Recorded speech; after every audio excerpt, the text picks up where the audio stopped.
Hallelujah. ನೋಡ್ರಿ, ವರ್ಷ ಬರ್ತದೆ, ವರ್ಷ ಹೋಗ್ತದೆ, ನ್ಯೂ ಇಯರ್ ನಮ್ಮನ್ನು ಚೇಂಜ್ ಮಾಡಂಗಿಲ್ಲ. ನಾವು ಅನೇಕ ಸಲ 31ಗೆ ಫುಲ್ ಡಿಸಿಷನ್ ಮಾಡ್ತೇವೆ. ಈಗ ನಾಳೆಯಿಂದ ನಾನು ಹಿಂಗಾಗ್ತೀನಿ, ಹಂಗಾಗ್ತೀನಿ, ಹಿಂಗಾಗ್ತೀನಿ, ಹಂಗಾಗ್ತೀನಿ ಎಲ್ಲ ಬರೆದು ಬರೆದು ಬರೆದು 2 ವಾರದಲ್ಲಿ ಅವನು 1997 ಹೆಂಗಿದ್ದಿದ್ದ ಹಂಗೇ ಆಗ್ತದೆ. ಹಲ್ಲೆಲೂಯ. ಅದು ನಿಮ್ದು ನಮ್ದು ಕತೆ ಹಂಗೆ. Hallelujah, hallelujah. ಸೊ ಅದಕ್ಕಾಗಿ ದೇವರ ಕೃಪೆ, ದೇವರ ದಯೆ ಬಗ್ಗೆ ನಾವು ತಿಳಿದುಕೊಳ್ಳಬೇಕು.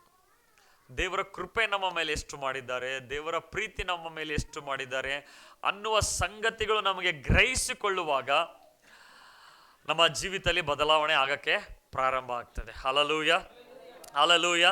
ಸೊ ಲಾಸ್ಟ್ ಸಂಡೇ ನಾವು ಎದ್ರ ಬಗ್ಗೆ ನೋಡ್ಕೊಂಡಿದ್ದೀವಿ? ರೆಸ್ಟೋರೇಷನ್ ಬಗ್ಗೆ ನೋಡ್ಕೊಂಡಿದ್ದೇವೆ. ಆಲ್ಮೋಸ್ಟ್ 4-5 ಸಂಡೇ ರೆಸ್ಟೋರೇಷನ್ ಬಗ್ಗೆ ನೋಡ್ಕೊಂಡಿದ್ದೇವೆ. ಈಗ ಕ್ರಿಸ್ಮಸ್ ಮೆಸೇಜ್ ಬಗ್ಗೆ ನೋಡಿಕೊಳ್ಳೋಣ. Hallelujah, hallelujah.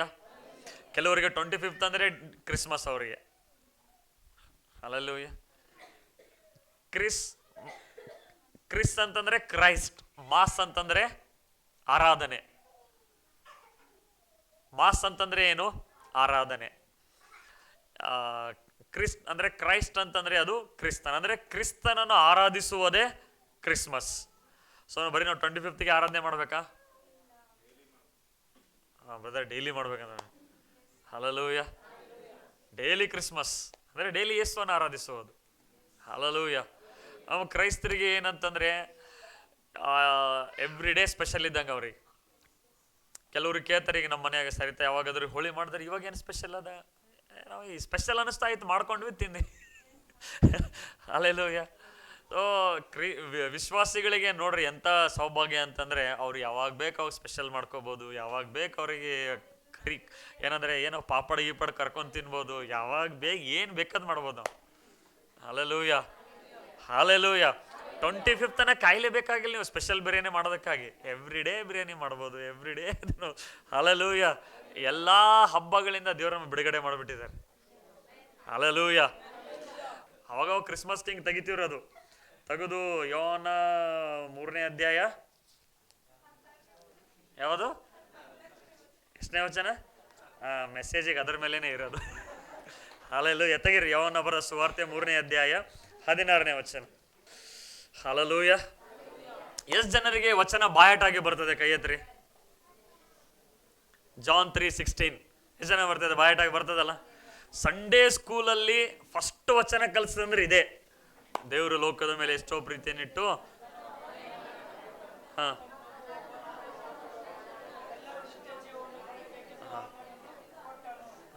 ನಮ್ಮ ಮಕ್ಕಳಿಗೆ ಕೂಡ ಫಸ್ಟ್ ವಚನ ಕಲಿಸೋದಿದೆ. ಸಂಡೇ ಸ್ಕೂಲಲ್ಲಿ ಕೂಡ ಹೇಳೋದಿದೆ. 20 years ಇಂದ ಈ ವಚನ ಹೇಳಿದ್ದೀನಿ. ಬಟ್ ಈ ವಚನದಲ್ಲಿ ಸತ್ಯ ಏನಂತ ಗೊತ್ತಿರಲಿಲ್ಲ. ಇತ್ತೀಚೆಗೆ ಈ ವಚನ ಮೆಡಿಟೇಟ್ ಮಾಡ್ತಾ ಇದೆ. ಇದು ಒಂದು ವಚನ ಇಲ್ಲಂದ್ರೆ 1 ತಿಂಗಳಿಂದ ಮೆಡಿಟೇಟ್ ಮಾಡ್ತಾ ಇದೆ. ಸ್ವಾಮಿ, ಈ ವಚನ ಬೈಬಲಲ್ಲಿ ಹೇಳ್ತದೆ, ಯೋನ 3:16, ಸತ್ಯವೇದದಲ್ಲಿ ಮಿನಿ ಬೈಬಲ್ ಅಂತೆ. ಅದು ಸತ್ಯವೇದದಲ್ಲಿ ಇದು ವಚನ ಮಿನಿ ಬೈಬಲ್ ಇದ್ದಂಗಂತೆ. ಈ ಒಂದು ವಚನ ಎಂಟೈರ್ ಬೈಬಲ್ ಅಡಕವಾಗಿದೆ ಅಂತೆ. ಜಸ್ಟ್ 1 words ಅಲ್ಲಿ, ಒಂದು ವಚನದಲ್ಲಿ. ಸೊ ಈ ವಚನದ ಮೇಲೆ ನಾವು ಈ 4 ವಾರಗಳು ಮೆಡಿಟೇಟ್ ಮಾಡೋಣ. ಈ ವಚನದಲ್ಲಿ ಏನಿಲ್ಲ ಅಂದ್ರೆ 12 ವಿಷಯಗಳು ನಾವು ಕಲಿತೀವಿ. ಎಷ್ಟು ವಿಷಯಗಳು? 12 ಥಿಂಗ್ಸ್. ಬಟ್ ಬರೀ ಎರಡು ವಿಷಯಗಳು ಮಾತ್ರ 4 ಸಂಡೆ ಕಲಿತೀವಿ. ಹಲ್ಲೆಲೂಯ. ಉಳ್ಕಿದ 10 ನೆಕ್ಸ್ಟ್ ಇಯರ್ ಕಲಿಯೋಣ. ಹಲ್ಲೆಲೂಯ. ಸೊ ಈ ಒಂದು ವಚನ ನಾವು ನೋಡ್ರಿ, ವಾಕ್ಯದ ಜ್ಞಾನಕ್ಕಿಂತ ವಾಕ್ಯದ ಪ್ರಕಟಣೆ ನಮ್ಮನ್ನು ಬದಲಾವಣೆ ಮಾಡ್ತದೆ. ಹಲ್ಲೆಲೂಯ. ವಾಕ್ಯದ ಜ್ಞಾನ ನಮಗೆ ಇಲ್ಲಿರ್ತದೆ, ಬಟ್ ಪ್ರಕಟಣೆ ಇಲ್ಲಿ ಬದಲಾವಣೆ ಮಾಡ್ತದೆ. ಈ ವಾಕ್ಯ ಯಾವಾಗ ಸತ್ಯವಾಗಿ ನನ್ನಲ್ಲಿ ಬರ್ತದೋ ಅದು ಬದಲಾವಣೆ ಮಾಡಕ್ಕೆ ಸ್ಟಾರ್ಟ್ ಆಗ್ತದೆ. ಹಲ್ಲೆಲೂಯ. ಅದಕ್ಕಾಗಿ ಪೌಲನು ಅದಕ್ಕೆ ಯಾವಾಗಲೂ ಪ್ರಾರ್ಥನೆ ಮಾಡ್ತಾನೆ, ನಿನ್ನ ವಾಕ್ಯದ ಪ್ರಕಟಣೆಯ ಜ್ಞಾನ ನನಗೆ ಕೊಡು ಎಂಬುದಾಗಿ. ಸೊ ಈ ವಾಕ್ಯಗಳು ನಮಗೆ ಲೈವ್ ಆಗಿ ನಮ್ಮ ಲೈಫಲ್ಲಿ ಬರುವಾಗ ಅವಾಗ ನಮ್ಮ ಜೀವಿತದಲ್ಲಿ ನಮ್ಮ ಯೋಚನೆಗಳು, ನಮ್ಮ ಬಿಹೇವಿಯರ್, ನಮ್ಮ ಆಟಿಟ್ಯೂಡ್ ಅದು ಒಂದೊಂದಾಗಿ ಬದಲಾವಣೆ ಆಗಕ್ಕೆ ಸ್ಟಾರ್ಟ್ ಆಗ್ತದೆ. ಹಲ್ಲೆಲೂಯ. ಸೊ ಈ 4 Sunday, may be 1 Sunday healing deliverance ಅಲ್ಲಿ ಇರ್ತದೆ, ಅದರಲ್ಲಿ ತೋತೀವಿ, ಇಲ್ಲಾಂದ್ರೆ ನೆಕ್ಸ್ಟ್ ಸಬ್ಜೆಕ್ಟ್ ಬೇರೆ. ಬಟ್ ಈ ಒಂದು ವಚನದ ಮೇಲೆ ನಾವು ಮೆಡಿಟೇಟ್ ಮಾಡ್ತೀವಿ. ನೀವು ಮನೇಲಿ ಹೋದ್ರೂ ಕೂಡ ಇದು ಒಂದೇ ವಚನದ ಮೇಲೆ ಮೆಡಿಟೇಟ್ ಮಾಡ್ರಿ. ನಾನು ಫುಲ್ ಒಂದು ವಚನ ಓದಿದೆ, ಆದರೆ ಈ ಮೊದಲನೇ ಲೈನಲ್ಲೇ ಸ್ಟಕ್ ಆಗ್ಬಿಟ್ಟೆ. ಯಾವ್ದು ಗೊತ್ತಾ? ಓದ್ ಅಭಿಷೇಕ್. ಈಗ ದೇವರು ಲೋಕದ ಮೇಲೆ ಎಷ್ಟೋ ಪ್ರೀತಿಯನ್ನಿಟ್ಟು. ಸಾಕು. ಹಲ್ಲೆಲೂಯಾ. ಹೇಳ್ರಿ, ದೇವರು ಲೋಕದ ಮೇಲೆ ಎಷ್ಟೋ ಪ್ರೀತಿಯನ್ನಿಟ್ಟು. ಹಲ್ಲೆಲೂಯಾ. ಇದು ಫುಲ್ ವಚನ ನಾನು ಮೆಡಿಟೇಟ್ ಮಾಡಕ್ಕ ಕುಂತಾಗ ಜಸ್ಟ್ ಇದು ಒಂದೇ ವಚನ ದೇವ್ರು ಎಷ್ಟೊಂದು ಕಲಿಸಿಕೊಡ್ತಾ ಇದ್ದಾರೆ, ಎಷ್ಟೊಂದು ಮಾತನಾಡ್ತಾ ಇದ್ರಿ. ಇದು ಒಂದೇ ವಚನ. ಹಲ್ಲೆಲೂಯಾ. ಸೊ ಹೇಳ್ರಿ ನನ್ನ ಹಿಂದೆ, ದೇವರು ಲೋಕದ ಮೇಲೆ ಎಷ್ಟೋ ಪ್ರೀತಿಯನ್ನಿಟ್ಟು. ಓಕೆ, ಇನ್ನೊಂದ್ಸಲ ಹೇಳ್ರಿ, ದೇವರು ಲೋಕದ ಮೇಲೆ ಎಷ್ಟೋ ಪ್ರೀತಿಯನ್ನಿಟ್ಟನು. Hallelujah, hallelujah. ಈ ಲೋಕದಲ್ಲಿ ನಾವು ನೋಡ್ತೇವೆ, ಅತಿ ಹೆಚ್ಚಾಗಿ ಫಿಲ್ಮ್ಸ್ಗಳು ಯಾವ್ದಾದ್ರು ಮಾಡ್ತಾರೆ ಅಂತಂದ್ರೆ ಅದು ಯಾವ್ದ್ರ ಮೇಲೆ ಹೆಚ್ಚಾಗಿರ್ತದೆ? ಈಗ ನೀವು ಫಿಲ್ಮ್ ನೋಡ್ಲಾರ್ದಂಗೆ ಸೈಲೆಂಟ್ ಆಗಿದ್ದೀರಲ್ಲ, ಫಿಲ್ಮ್ ಯಾರು ನೋಡೇ ಇಲ್ಲ ಮತ್ತೆ ಹೇಳ್ರಿ, ಅದ್ರ ಮೇಲೆ ಮಾಡ್ತಾರೆ? ಪ್ರೀತಿ ಮೇಲೆ ಮಾಡ್ತಾರಲ್ಲ. ನಾನಾ ವಿಧವಾದ ಆಂಗಲ್ ಅಲ್ಲಿ ಪ್ರೀತಿಯನ್ನು ತೋರಿಸ್ತಾರೆ. ಟ್ರಯಾಂಗಲ್ ಲವ್ ಸ್ಟೋರಿ ತೋರಿಸ್ತಾರೆ. ಮೊದಲನೇ ಪ್ರಿಯಳು ಸತ್ತು ಹೋಗ್ತಾಳೆ, ಇನ್ನೊಬ್ಬ ಪ್ರಿಯಳು ಬರ್ತಾಳೆ. ನಾನಾ ವಿಧವಾದಂಥ ರೀತಿಯಾದಂಥ ಏನಂತಂದ್ರೆ ಆ ಪ್ರೀತಿಯನ್ನು ತೋರಿಸುವುದಕ್ಕಾಗಿ, ಪ್ರೀತಿಯನ್ನು ವ್ಯಕ್ತಪಡಿಸುವುದಕ್ಕಾಗಿ ನಾವು ನೋಡ್ತೇವೆ. ಮತ್ತು ಈ ಲೋಕದಲ್ಲಿ ಅನೇಕ ಪ್ರೀತಿಯ ಸಂಕೇತಗಳನ್ನು ನಾವು ನೋಡ್ತೇವೆ. ಇನ್ನ ಹೇಳೋಕ್ಕಿಂತ ಮುಂಚೆನೆ ಇಮ್ಯಾಜಿನೇಷನ್ ಹೋಯ್ತು ನಿಮಗೆ. ಎಲ್ಲಿ? ತಾಜ್ ಮಹಲ್. ಪ್ರೀತಿ ಅಂದ ತಕ್ಷಣ ನಾವೇನಂತೇವೆ? ತಾಜ್ ಮಹಲ್. ಯಾಕೆ? ಯಾರು ಕಟ್ಟಿಸಿದ್ರು? ಶಹಜಾನ್. ಯಾರಿಗೆ? ಮುಮ್ತಾಜ್ಗೆ. ಸೊ ಅದು ನಾವೇನಂತೇವೆ? ಪ್ರೀತಿಯಪ್ಪ. ನೀವು ನೋಡ್ರಿ, ಗಂಡು ಮಕ್ಕಳು ಎಲ್ಲ ಕಟ್ಸಿದಾರೆ, ಹೆಣ್ಮಕ್ಳು ಏನಾದ್ರು ಕಟ್ಸಿದಾರ? ಒಂದು ಬಾತ್ರೂಮ್ ಕಟ್ಸಿಲ್ಲ. ಸೊ ನಾನಾ ವಿಧವಾದಂಥ ನಾವು ಪ್ರೀತಿಯ ಸಂಕೇತಗಳನ್ನು ನೋಡ್ತೇವೆ. ಈಗ ಮುಂಚೆ ನಾವು ಏನು ಮಾಡ್ತಿದ್ವಿ, ನಾವಂತಂದ್ರೆ ಎಲ್ಲ, ನಾವಂದ ತಕ್ಷಣ ಜನರಲ್ ಆಗಿ ತಿಳ್ಕೊರಿ. ಎಲ್ಲ ನಾವಂದ್ರೆ ನಾನು ಅಂತ ತಿಳ್ಕೊಬೇಡ್ರಿ, ಜನರಲ್ ಆಗಿ. ನಾವು ಲೋಕದಲ್ಲೆಲ್ಲ ಏನು ಮಾಡ್ತೀವಿ ಅಂದರೆ, ಏನು ಮಾಡ್ತಿರೋ ದಿಲ್ ಇಳಿಸ್ತೀರಿ. ಹಿಂಗೆ ದಿಲ್ ಇಳಿಸಿ ಅದಕ್ಕೆ ಏನು ಮಾಡ್ತೀರಿ? ಹಿಂಗೆ ಬಾಣ ಹಾಕ್ತಿದ್ರಿ. ಅದು ಪ್ರೀತಿಯ ಸಂಕೇತ. ದಿಲ್ಲು ಅದು ಓಕೆ ಅಪ್ಪ, ಅದು ಬಾಣ ಯಾಕೆ ನಡ್ಬರ್ಕದು? ದಿಲ್ ಅರ್ಥ ಆಯ್ತದು, ಬಟ್ ಅದು ಬಾಣ ಯಾಕಂತ ಇಲ್ಲಿವರೆಗೂ ಅರ್ಥ ಆಗಿಲ್ಲ. ಅದು ಒಂದ್ ವೇಳೆ ಆ ಹೃದಯದಲ್ಲಿ ಅಂದು ಚುಚ್ಚಿಬಿಟ್ಲೆ ಅಂತ ಏನೋ, ಅಲ್ಲ ಹೃದಯ ಚೂರಾಯ್ತಂತೇನೋ, ಅದು ಗೊತ್ತಿಲ್ಲ. ಈ ರೀತಿಯಾಗಿ ಅದು ಹಾಕಿ ಅಥವಾ ನಂದು ಎದೆಗೆ ಅವಳು ಬಂದು ಚುಚ್ಚಿಬಿಟ್ಲು ಅಂತ ಹಿಂಗ ಅದು ಹಾಕ್ತಿವ. ಅದು ಈಗ ನೋಡ್ರಿ, ಬರ್ತಾ ಬರ್ತಾ ಪ್ರೀತಿಯ ಸಂಕೇತ ಅದು ಚೇಂಜ್ ಆಗಿದೆ. ಈಗ ಏನ್ ಮಾಡ್ತಾರೆ? ಹಿಂಗ್ ಮಾಡ್ತಾರೆ. ಹಿಂಗಿದೆ ಈಗ.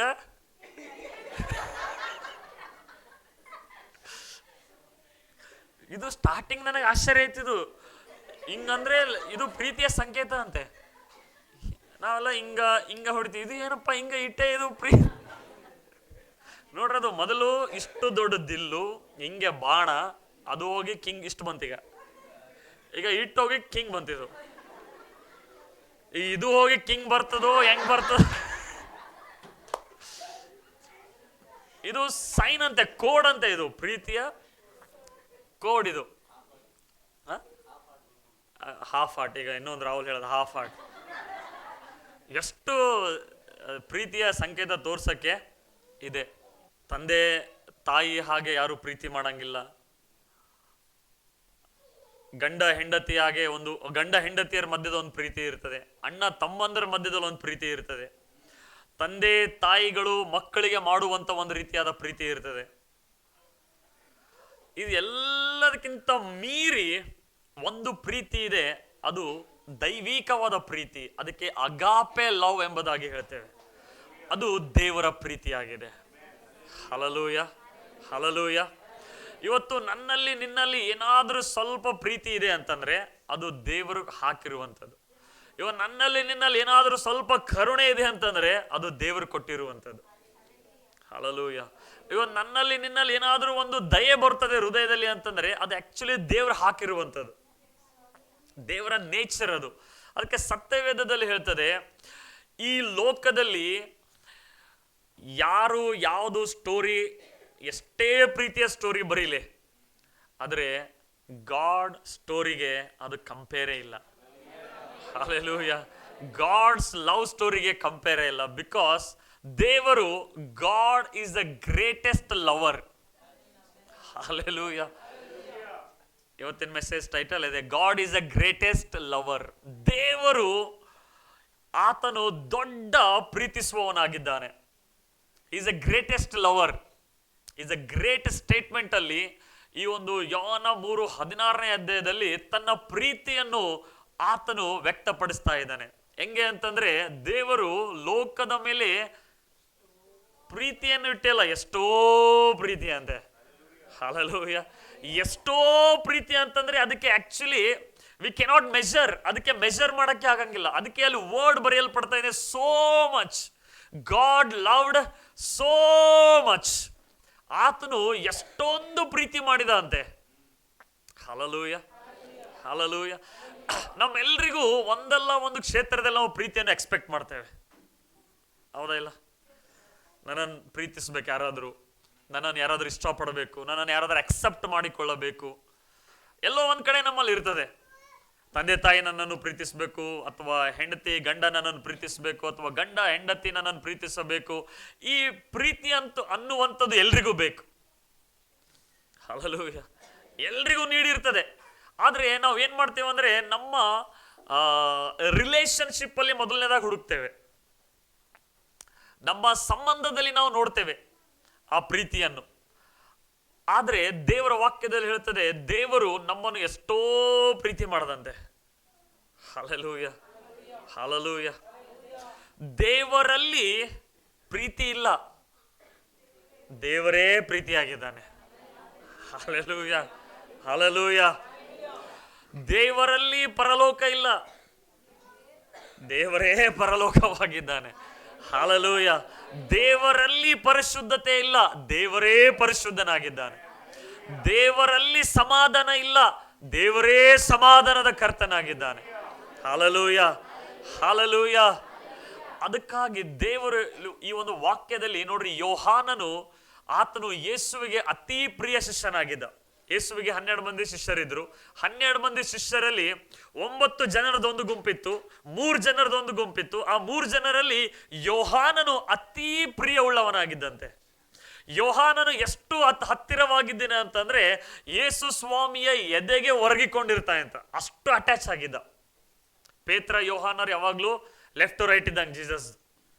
ಬಟ್ ಈ ಪೇತ್ರ ಯೋಹಾನರಿಗೆ ಕಂಡ್ರೆ ಆಗ್ತಾ ಇರಲಿಲ್ಲ ಇಬ್ರಿಗೂ. ಇವ್ರು ಯಾವತ್ತು ಯೋಹಾನ ಪೇತ್ರ ಯಾವತ್ತು ಇಬ್ರು ಜೊತೆಯಾಗಿ ಹೋದವರಲ್ಲ. ಅದಕ್ಕೆ ಸ್ವಾಮಿ ಮಧ್ಯದಲ್ಲಿದ್ದ, ಈ ಕಡೆ ಯೋಹಾನ, ಈ ಕಡೆ ಪೇತ್ರ. ಯಾವಾಗ ಹೋಲಿ ಸ್ಪಿರಿಟ್ ಬಂದ್ರಲ್ಲ, ಅವಾಗ ಇಬ್ರು ಒಂದಾದ್ರು. Hallelujah, hallelujah. ಸೊ ಈ ಯೋಹಾನ ಬರೆದ ಸುವಾರ್ತೆ ಪುಸ್ತಕದಲ್ಲಿ ಅವನು 39 ಟೈಮ್ಸ್ ಓನ್ಲಿ ಪ್ರೀತಿ ಬಗ್ಗೆ ಬರಿತಾ ಇದ್ದಾನೆ. ಈ ಜಸ್ಟ್ ಇದು ಯೋಹಾನ ಬರೆದ ಪುಸ್ತಕದಲ್ಲಿ. ಮೊದಲನೇ ಯೋಹಾನ, 2ನೇ ಯೋಹಾನ, 3ನೇ ಯೋಹಾನದಲ್ಲಿ ನಾವು ನೋಡುವುದಾದರೆ, ಮೊದಲನೇ ಯೋಹಾನದಲ್ಲಿ 26 ಸಲ ಪ್ರೀತಿಯ ಬಗ್ಗೆ ಆತನು ಬರಿತಾ ಇದ್ದಾನೆ. ಯಾಕಂದ್ರೆ ಜೀಸಸ್ ಅನ್ನು, ಯೇಸುವನ್ನು ಆತನು ದೇವರ ಪ್ರತಿರೂಪವಾಗಿದ್ದ. ದೇವರು ಹೇಗಿದ್ದಾನೆ ಎಂಬುದಾಗಿ ಯೇಸು ಸ್ವಾಮಿ ತೋರಿಸುವುದಕ್ಕಾಗಿ ಲೋಕದಲ್ಲಿ ಬಂದಿದ್ದ. ಸೊ ಯೋಹಾನನು ಯೇಸುವನ್ನು ಬಹಳ ಹತ್ತಿರದಿಂದ ಆತನು ಗಮನಿಸಿದ್ದಾನೆ, ಬಹಳ ಹತ್ತಿರದಿಂದ ಆತನು ನೋಡಿದ್ದಾನೆ. ಅದಕ್ಕಾಗಿ ಆತನು ಬರಿತಾ ಇದ್ದಾನೆ ಏನು ಅಂತಂದ್ರೆ, ಪ್ರೀತಿಯ ಬಗ್ಗೆ ಅತಿ ಹೆಚ್ಚಾಗಿ ಆತನು ಬರಿತಾ ಇದ್ದಾನೆ. ಒಂದು ಪ್ರೀತಿಯ ಬಗ್ಗೆ ಬರಿತಾನೆ, ಇನ್ನೊಂದು ಬೆಳಕಿನ ಬಗ್ಗೆ ಬರಿತಾನೆ. ನೀವು ಯೋಹಾನನನ್ನು ಓದುವುದಾದರೆ ಹೆಚ್ಚಾಗಿ ಅಲ್ಲಿ ಬೆಳಕು, ಯೇಸುಸ್ವಾಮಿ ಹೇಳ್ತಾ ಇದ್ದಾರೆ, ನಾನೇ ಬೆಳಕಾಗಿದ್ದೇನೆ. ಯೋಹಾನ 8:12 ಯೇಸುಸ್ವಾಮಿ ಹೇಳ್ತಾ ಇದ್ದಾರೆ, ನಾನೇ ಲೋಕಕ್ಕೆ ಬೆಳಕಾಗಿದ್ದೇನೆ, ನನ್ನನ್ನು ಹಿಂಬಾಲಿಸುವವನು ಕತ್ತಲೆಯಲ್ಲಿ ನಡೆಯದೆ ಬೆಳಕಿನಲ್ಲಿ ನಡೆಯುವವನಾಗಿರ್ತಾನೆ. ಹಲ್ಲೆಲೂಯಾ. ಯೋಹಾನನು ಮೊದಲನೇ ಅಧ್ಯಾಯದಲ್ಲಿ ಬರಿತಾ ಇದ್ದಾನೆ, ಲೋಕಕ್ಕೆ ದೊಡ್ಡ ಬೆಳಕು ಬಂತು ಅಂತೆ. ಹಲ್ಲೆಲೂಯಾ. ಆ ಬೆಳಕೆ ಪ್ರತಿಯೊಬ್ಬರಿಗೆ ಜೀವವನ್ನು ಕೊಡುವಂಥದ್ದಾಗಿದೆ. ಆ ಬೆಳಕೆ ಪ್ರತಿಯೊಬ್ಬರಿಗೆ ಮಾರ್ಗದರ್ಶನ ಮಾಡುವಂಥದ್ದಾಗಿದೆ. ಈ 2 ವಿಷಯದ ಬಗ್ಗೆ ಆತನು ಬಹಳ ಬರಿತಾ ಇದ್ದಾನೆ. ಒಂದು ಪ್ರೀತಿ ಬಗ್ಗೆ, ಒಂದು ಬೆಳಕಿನ ಬಗ್ಗೆ ಆತನು ಬರಿತಾ ಇದ್ದಾನೆ. ಹಲ್ಲೆಲೂಯಾ. ಅದಕ್ಕೆ ಇಲ್ಲಿ ನಾವು ನೋಡುವಾಗ ದೇವರು ನಮ್ಮನ್ನು ಬರೀ ಪ್ರೀತಿಸುವುದಲ್ಲ, ಆತನು ಎಷ್ಟೋ ಪ್ರೀತಿ ಮಾಡೋನಾಗಿದ್ದಾನೆ. Hallelujah, hallelujah. ಸೊ ಇದನ್ನ ನಾನು ಮೆಡಿಟೇಷನ್ ಮಾಡುವಾಗ ನೋಡ್ರಿ, ನಾನು ಯಾವ ರೀತಿಯಾಗಿ ಧ್ಯಾನ ಮಾಡ್ತೇನೆ ವಾಕ್ಯ ಅಂದ್ರೆ, ಅಲ್ಲಿ ಎಲ್ಲೆಲ್ಲಿ ಅವರು ಬೇರೆ ಹೆಸರಿರ್ತಲ್ಲ ಅಲ್ಲಿ ನನ್ನ ಹೆಸರು ಹಾಕಿಕೊಂಡು ನನ್ನ ಪರ್ಸನಲೈಸ್ ಆಗಿ ಅದನ್ನು ಮೆಡಿಟೇಷನ್ ಮಾಡುವಾಗ ದೇವರ ಪ್ರೀತಿ ಅದು ನನ್ನಲ್ಲಿ ಪ್ರಕಟವಾಗುವಂಥದ್ದಾಗಿದೆ. ಹಲ್ಲೆಲೂಯಾ. ಸೊ ಆ ಲೋಕವನ್ನು ತೆಗೆದು ನಿನ್ನ ಹೆಸರನ್ನು ಹಾಕ್ರಿ, ಅಲ್ಲಿ ನಿಮ್ಮ ಹೆಸರನ್ನು ಹಾಕ್ರಿ. ಹಾಕ್ತೀರಾ? ಹಲ್ಲೆಲೂಯಾ. ಸೊ ಓದ್ರಿ, ಈಗ ದೇವರು ಹರೀಶನ ಮೇಲೆ ಎಷ್ಟೋ ಪ್ರೀತಿಯನ್ನಿಟ್ಟನು. ಹಲ್ಲೆಲೂಯಾ. ನಿಮ್ಮ ಹೆಸರು ಹೇಳಿ ಹಾಕಿ ಓದ್ರಿ, ಹೇಳ್ರಿ. ದೇವರು ಹರೀಶನ ಮೇಲೆ ಎಷ್ಟೋ ಪ್ರೀತಿಯನ್ನಿಟ್ಟನು. ಹೇಳ್ರಿ, ಹೇಳ್ರಿ. ದೇವರು ಹರೀಶನ ಮೇಲೆ, ಕೆಲವು ನನ್ನ ಹೆಸರು ಹೇಳ್ತಾ ಇದ್ದೀರಿ, ನನ್ನ ಹೆಸರು ಹೇಳ್ಬೇಡ್ರಿ, ನಿಮ್ಮ ಹೆಸರು ಹೇಳ್ರಿ. Hallelujah, hallelujah. ಯಾಕೆ ಗೊತ್ತಾ? ಯಾಕೆ ನಾವು ದೇವರ ಪ್ರೀತಿ ಬಗ್ಗೆ ಅತಿ ಹೆಚ್ಚಾಗಿ ಮೆಡಿಟೇಷನ್ ಮಾಡಬೇಕು ಅಂದ್ರೆ, ಸೈತಾನ ಯಾವಾಗ್ಲೂ ನಮ್ಮ ಮೈಂಡಲ್ಲಿ ಏನ್ ಹಾಕ್ತಾ ಇರ್ತಾನೆ ಗೊತ್ತಾ? ದೇವ್ರನಿಗೆ ಇಷ್ಟಪಡಲ್ಲ, ದೇವ್ರನ್ನ ಪ್ರೀತಿ ಮಾಡಲ್ಲ, ನೀನು ಹಂಗಿದ್ದೆ, ನೀನಿದು ತಪ್ಪು ಮಾಡಿದ್ದೆ, ನೀನಿದು ಪಾಪ ಮಾಡಿದ್ದೆ, ನೀನು ಹಿಂಗಿದ್ದಿ, ನೀನು ಸರಿ ಇಲ್ಲ, ನೀನು ಹಿಂಗೆ ಸುಳ್ಳು ಹೇಳ್ತಿ, ನೀನು ಹಿಂಗ ಇದು ಮಾಡ್ತಿ, ನೀನು ಒಬ್ಬೊಬ್ಬನೇ ಕೂತಾಗ ಏನೇನೋ ನೋಡ್ತಿರ್ತಿ. ಇವೆಲ್ಲ ಸೈತಾನ ಏನ್ ಮಾಡ್ತಾನಂದ್ರೆ, ದೇವ್ರು ನನ್ನಂತೂ ನೀ ಎಲ್ಲಿ ದೇವ್ರು ಆರಿಸ್ಕೋಬೇಕು, ನನ್ನಂತೂ ನೀ ದೇವ್ರು ಯಾಕೆ ಇಷ್ಟಪಡ್ತಾರೆ, ಈ ಮಾರ್ಗದಲ್ಲಿ ನಡೆಯೋದು ಕಷ್ಟ ಆಗ್ಬಿಡ್ತದೆ. ಆದ್ರೆ ಬೈಬಲ್ ಹೇಳ್ತದೆ ಏನಂತಂದ್ರೆ, ನಾವು ಇನ್ನೂ ಪಾಪಿಗಳಾಗಿರುವಾಗಲೇ ಕ್ರಿಸ್ತನು ನಮಗಾಗಿ ಪ್ರಾಣ ಕೊಟ್ಟನಂತೆ. ನೋಡ್ರಿ, ಆ ವಾಕ್ಯ ಓದ್ರಿ. ರೋಮಪುರದವರ ಬರೆದ ಪತ್ರಿಕೆ 5ನೇ ಅಧ್ಯಾಯ 8ನೇ ವಚನ. ರೋಮಪುರದವರ ಬರೆದ ಪತ್ರಿಕೆ 5ನೇ ಅಧ್ಯಾಯ 8ನೇ ವಚನ. ಆದರೆ ನಾವು ಪಾಪಿಗಳಾಗಿದ್ದಾಗಲೂ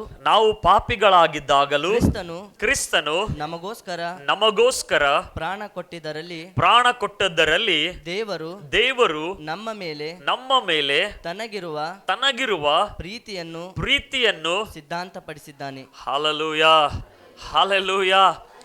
ದೇವರ ಪ್ರೀತಿ ಅದು ಅನ್ಕಂಡೀಷನಲ್ ಆಗಿದೆ. Hallelujah. God's love is unconditional. ನೀನು ಹೆಂಗೆ ಇರು, ನೀನು ಎಷ್ಟೇ ಮಿಸ್ಟೇಕ್ ಮಾಡಿರು, ನೀನು ಎಷ್ಟೇ ದೊಡ್ಡ ಪಾಪಿ ಆಗಿರು, ದೇವರ ಪ್ರೀತಿ ಎಂದಿಗೂ ಚೇಂಜ್ ಆಗಂಗಿಲ್ಲ. ಹಲ್ಲೆಲೂಯಾ. ನಿನ್ನ ಬ್ಯಾಕ್ ಗ್ರೌಂಡ್ ಏನೇ ಆಗಿರ್ಬೋದು, ನೀ ಯಾವುದೇ ಹಿನ್ನೆಲೆಯಿಂದ ಬಂದಿರ್ಬೋದು, ಆದರೆ ದೇವರ ಪ್ರೀತಿ ನಿನ್ನ ಮೇಲೆ ಯಾವಾಗಲೂ ಶಾಶ್ವತವಾಗಿರ್ತದೆ. ದೇವರ ಪ್ರೀತಿ ನಾವು ಯೋಗ್ಯರಾಗಿದ್ದೇವೆ ಎಂಬುದಾಗಿ ದೇವರ ನಮ್ಮನ್ನು ಪ್ರೀತಿ ಮಾಡಲ್ಲ. ನಾವು ಜಾಸ್ತಿ ಬೈಬಲ್ ಓದುತ್ತಾ ಇದ್ದೀವಿ ಅಂತ ದೇವರ ನಮ್ಮನ್ನು ಪ್ರೀತಿ ಮಾಡಂಗಿಲ್ಲ. ನಾವು ಜಾಸ್ತಿ ಏನೋ ಕೊಡ್ತಾ ಇದೀವಿ ಅಂತ ಹೇಳಿ ದೇವ್ರ ನಮ್ಮ ಮೇಲೆ ಪ್ರೀತಿ ಮಾಡಂಗಿಲ್ಲ. ನಾವು ಕಾಣ್ಲಿಕ್ಕೆ ಬಹಳ ಬ್ಯೂಟಿಫುಲ್ ಆಗಿದ್ದೀವಿ ಅಂತ ದೇವ್ರ ಪ್ರೀತಿ ಮಾಡಂಗಿಲ್ಲ. ನಮಗೆ ಯಾರು ಇಲ್ಲಪ್ಪ, ನನ್ನವ್ರು ಯಾರು ಇಲ್ಲ, ದೇವ್ರ ಕರುಣೆ ತೋರಿ ನಮ್ಮ ಮೇಲೆ ಪ್ರೀತಿ ಮಾಡಂಗಿಲ್ಲ. God's love is unconditional.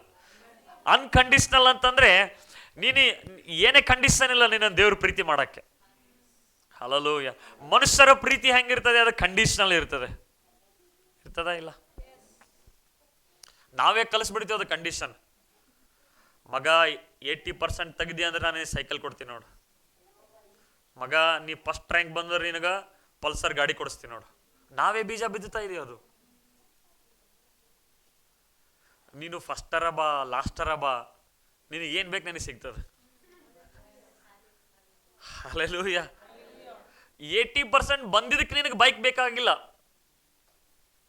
ನೀನು ದೂರ ಆಗ್ಲತ್ತದ ಅಂತ ಬೈಕ್ ಬೇಕು ನಿನಗೆ. ಕಾಲೇಜ್ಗೆ ಹೋಗ್ಲಕ್ ದೂರ ಆಗ್ಲತ್ತದ, ಅದಕ್ಕೆ ಬೈಕ್ ಬೇಕು. ಇದಕ್ಕೆ ಹೋಗ್ಲಕ್ ದೂರ ಆಗ್ಲತ್ತದ, ಅದಕ್ಕೆ ಬೇಕಾಗಿದೆ. ಬಟ್ ನಾವೇನ್ ಹಾಕ್ತೇವೆ? ಕಂಡೀಷನ್ಸ್ ಹಾಕ್ತೇವೆ. ಗಂಡ ಹೆಂಡತಿ ಮಧ್ಯದಲ್ಲಿ ಬಹಳ ಕಂಡೀಷನ್ಸ್ ಇರ್ತದೆ. ಚೆನ್ನಾಗಿ ಅಡಿಗೆ ಮಾಡ್ದಿ ಅಂದ್ರೆ ನಿನಗೆ ಸಿರಿ ಕೊಡಿಸ್ತೀನಿ, ಕೆಲಸ ಮಾಡ್ದಿ ಅಂದ್ರೆ ನಿನಗೆ ಅದು ಮಾಡ್ತೀನಿ. ಹೆಂಡತಿ ನೀ ಸೀರೆ ಕೊಡ್ಸಂದ್ರೆ ನಾ ಕೆಲಸ ಮಾಡ್ತೀನಿ. ಒಂದು ಸೀರೆನೂ ಬೇಡ, ಒಂದು ಸೀರೆನೂ ಬೇಡ. ನನ್ನ ಜೀವನೇ ನನ್ನ ಗಂಡ ಒಂದು ಸೀರೆನೂ ಇಸ್ಕೊಟ್ಟಿಲ್ಲ ನನಗೆ. ಮನುಷ್ಯರ ಮೇಲೆ ಎಕ್ಸ್ಪೆಕ್ಟೇಷನ್ ಮಾಡ್ತಕ್ಕಂಥ, ಮನುಷ್ಯರಲ್ಲಿ ನಾವು ಅದನ್ನು ಬಯಸ್ತಕ್ಕಂಥದ್ದು. ಹಲ್ಲೆಲೂಯಾ. ಅದು ತಪ್ಪಲ್ಲ ಬಯಸುವುದು, ಬಟ್ ಸಿಗ್ಲಿಲ್ಲ ಅಂದ್ರೆ ಅದನ್ನೇ ದೊಡ್ಡ ಒಂದು ಟೆಸ್ಟಮನಿ ಮಾಡ್ಕೋಬೇಡ್ರಿ. ನನ್ನ ಲೈಫಲ್ಲಿ ನನ್ನ ಗಂಡ ನನಗೆ ಯಾವುದೇ ಸೀರೆ ಕೊಡಿಸ್ಲಿಲ್ಲ, ಎಲ್ಲರೆದುರು ಹೇಳ್ಕೊಂಡು ನಾನು ಇದನ್ನ ತಾಕೊಂಡಿದ್ದೀನಿ, ಇನ್ನೊಬ್ರು ಇದ್ರೆ ಹೋಗ್ಬಿಡ್ತಿದ್ರು. ಇದು ನಿಮ್ಮ ಟೆಸ್ಟಮನಿ ಅಲ್ಲ, ಇದು ಅದು ಟೆಸ್ಟಮನಿ ಅಲ್ಲ ಅದು. ಹಲ್ಲೆಲೂಯ. ಗಂಡು ಮಕ್ಕಳದು ಸೇಮ್ ಹಂಗೆ. ನೀ ಇದೆಯಂತ ನಾನು ತಾಕೊಂಡಿದ್ದೀನಿ. ಗಂಡು ಮಕ್ಕಳು ಅಂತೂ ಅವ್ರು ಫುಲ್ಲು ಇದು ಅಪ್ಪ, ಅಡಿಗೆ ಮಾಡಕ್ಕೆ ಕಲ್ತಿ, ಒಂದ್ಸಲ ಖಾರನೇ ಜಾಸ್ತಿ ಮಾಡ್ತಾಳೆ, ಒಂದ್ಸಲ ಉಪ್ಪೇ ಜಾಸ್ತಿ ಹಾಕ್ತಾಳೆ, ಬೇಕಂತ ಮಾಡ್ತಾಳೆ. ಒಂದೊಂದು ಸಣ್ಣ ಸಣ್ಣ ವಿಷಯದಲ್ಲಿ ಹಿಡಿದು ಬಿಡೋದು ಅವರಿಗೆ. ಹಲ್ಲೆಲೂಯ. ಯಾಕೆ? ಮನುಷ್ಯರ ಪ್ರೀತಿ ಅದು ಏನಾಗಿರ್ತದೆ? ಕಂಡೀಷನಲ್ ಆಗಿರುವಂಥದ್ದಾಗಿದೆ. ಮನುಷ್ಯರ ಪ್ರೀತಿ ಅದು ಇದು ಮಾಡಿದ್ರೆ ನಾ ಇದು ಮಾಡ್ತೀನಿ, ಇದು ಮಾಡಿದ್ರೆ ನಾ ಇದು ಮಾಡ್ತೀನಿ ಅಂತ ಹೇಳಿ. ಬಟ್ ದೇವರ ಪ್ರೀತಿ ಹಂಗಿಲ್ಲ. ಹಲ್ಲೆಲೂಯ. ಬೈಬಲ್ ಹೇಳ್ತದೆ, ನಾವು ಇನ್ನೂ ಪಾಪಿಗಳಾಗಿರುವಾಗಲೇ, ಅಂದ್ರೆ ನೀನು ಹುಟ್ಟಕ್ಕಿಂತ ಮುಂಚೆನೆ, ಲೋಕದಲ್ಲಿ ಕಣ್ಣು ತೆಗೆಕ್ಕಿಂತ ಮುಂಚೆನೆ ಆಲ್ರೆಡಿ ನಿನಗಾಗಿ ನನಗಾಗಿ ಜೀಸಸ್ ಪ್ರಾಣ ಕೊಟ್ಟಿದ್ದಾರೆ ಅಂತೆ. ಹಲ್ಲೆಲೂಯ. ನೀ ಇನ್ನ ಏನೂನೇ ಮಾಡಿಲ್ಲ, ಪ್ರೇಯರು ಮಾಡಿಲ್ಲ, ವಾಕ್ಯನೂ ಓದಿಲ್ಲ, ಏನೂ ಮಾಡಿಲ್ಲ, ಅವಾಗೇ ದೇವರು ತನ್ನ ಮಗನನ್ನು ಕೊಟ್ಟಿದ್ದಾನಂತೆ. ಹಲ್ಲೆಲೂಯ. ಅದಕ್ಕೆ ದೇವರ ಪ್ರೀತಿ ಅದು ಅನ್ಕಂಡೀಷನಲ್ ಆಗಿದೆ. ಹಲ್ಲೆಲೂಯ. ಸೊ ಈ ಪ್ರಕಟಣೆ ನಮಗೆ ಗೊತ್ತಾಗಬೇಕು. ಯಾವಾಗಿದು ಪ್ರಕಟಣೆ ನನಗೆ ಗೊತ್ತಾಗ್ತದೋ, God is a great lover. ದೇವರು ಆತನ ಎಲ್ಲದಕ್ಕಿಂತ ಹೆಚ್ಚಾಗಿ ಪ್ರೀತಿಸುವನಾಗಿದ್ದಾನೆ. ಬಟ್ ನಾವು ಆ ಪ್ರೀತಿಯನ್ನು ಮನುಷ್ಯರಲ್ಲಿ ಹುಡುಕ್ತಾ ಇರ್ತೇವೆ, ಸಂಬಂಧಗಳಲ್ಲಿ ಹುಡುಕ್ತಾ ಇರ್ತೇವೆ. ಯಾವಾಗ ದೇವರ ಪ್ರೀತಿ ನಮಗೆ ಅರ್ಥ ಆಗ್ತದೋ ಅವಾಗ ಸಂಬಂಧಗಳಲ್ಲಿ ಪ್ರೀತಿ ಅದು ಫ್ಲೋ ಆಗಕ್ಕೆ ಸ್ಟಾರ್ಟ್ ಆಗ್ತದೆ, ಅದು ಬರಕ್ಕೆ ಸ್ಟಾರ್ಟ್ ಆಗ್ತದೆ. ಹಲ್ಲೆಲೂಯ. ಅದಕ್ಕೆ ಹೇಳ್ರಿ, ದೇವರು ನನ್ನ ಮೇಲೆ ಎಷ್ಟೋ ಪ್ರೀತಿಯನ್ನಿಟ್ಟನು. ಹೇಳ್ರಿ, ದೇವರು. ನಿಮ್ಮ ಎದೆ ಮೇಲೆ ಕೈ ಇಟ್ಕೊಂಡು ಹೇಳ್ರಿ, ದೇವರು ನನ್ನ ಮೇಲೆ ಎಷ್ಟೋ ಪ್ರೀತಿಯನ್ನಿಟ್ಟನು. ದೇವರು ನನ್ನ ಮೇಲೆ ಎಷ್ಟೋ ಪ್ರೀತಿಯನ್ನಿಟ್ಟನು. ಹಲ್ಲೆಲೂಯ. ಸೈತಾನನ ಯಾವಾಗ್ಲೂ ನಮ್ಮ ಮೈಂಡ್ ಅಲ್ಲಿ ಹಾಕ್ತಾನೆ ಏನ್ ಗೊತ್ತಾ? God is A police. ದೇವ್ರು ಪೊಲೀಸ್ ಇದ್ದಂಗಪ್ಪ ನಿನಗ. ಈ ಟೀಚರ್ಗಳು ಸ್ಟಿಕ್ ತೊಗೊಂಡಿರ್ತಾರ ನೋಡಿ, ಹಂಗ ದೇವ್ರು ಹಿಂಗ ಸ್ಟಿಕ್ ತೋರಿಸ್ಬಿಡ್ತಾನ. ನಾ ಹಂಗೆ ತಿಳ್ಕೊಂಡು ದೇವ್ರು ಅಂದ್ರೆ ಬಹಳ ಹಾಡಪ್ಪ, ಹೆಂಗ್ ಮೆಚ್ಚಿಸ್ಬೇಕಪ್ಪ ನಿನಗ, ಇಷ್ಟು ಪರಿಶುದ್ಧ ಇದೆ, ನಾ ಹೆಂಗ್ ಪರಿಶುದ್ಧ ಆಗಿರ್ಲಿ, ಇಷ್ಟು ಭಯಂಕರ ಹೆಂಗ್ ನಡೆಯಕ್ ಸಾಧ್ಯ? ಅದು ನಮ್ಮ ಯೋಚನೆ, ನಮ್ಮ ಬಲದಿಂದ ಅಂತ ನಾವು ತಿಳ್ಕೊಂಡಿದ್ದೀವಿ. ಕ್ರೈಸ್ತ ಜೀವನ ನಮ್ಮ ಬಲ, ನಮ್ಮ ಶಕ್ತಿಯಿಂದ ಆಗಕ್ ಚಾನ್ಸೇ ಇಲ್ಲ. ಇದು ಇಂಪಾಸಿಬಲ್. ಅದು ಇಟ್ಸ್ ಓನ್ಲಿ ಗಾಡ್ಸ್ ಗ್ರೇಸ್. ಅದು ದೇವರ ಕೃಪೆ ಮತ್ತು ಪರಿಶುದ್ಧಾತ್ಮನ ಸಹಾಯದಿಂದ ಮಾತ್ರ ಸಾಧ್ಯ. ಹಲ್ಲೆಲೂಯ. ಅದಕ್ಕೆ ಆತನು ಪ್ರೀತಿ ಅದು ಅನ್ಕಂಡೀಷನಲ್ ಆಗಿದೆ. ಅದಕ್ಕೆ ದೇವರ ವಾಕ್ಯದಲ್ಲಿ ಹೇಳ್ತದೆ, ಆತನು ಮಳೆ ಕೆಟ್ಟವರಿಗೂ ಕೊಡ್ತಾ ಇದ್ದಾನೆ, ಒಳ್ಳೆಯವರಿಗೂ ಕೊಡ್ತಾ ಇದ್ದಾನೆ. ಮಳೆ ಕಾಲ ಸೀಸನ್ಗಳೆಲ್ಲ ಎಲ್ಲರಿಗೂ ಆತನ ಕೊಡ್ತಾ ಇದ್ದಾನೆ. ಸೊ ಆತನ ಪ್ರೀತಿ ಅನ್ಕಂಡೀಷನಲ್ ಆಗಿದೆ. ಇಲ್ಲಿ ವಾಕ್ಯದಲ್ಲಿ ಹೇಳ್ತದೆ ಏನಂದ್ರೆ, ರೋಮ 5:8 ಆದರೆ ನಾವು ಪಾಪಿಗಳಾಗಿದ್ದಾಗಲೂ, ಅಂದ್ರೆ ವಿ ವರ್ ಸ್ಟಿಲ್ ಸಿನ್ನರ್ಸ್.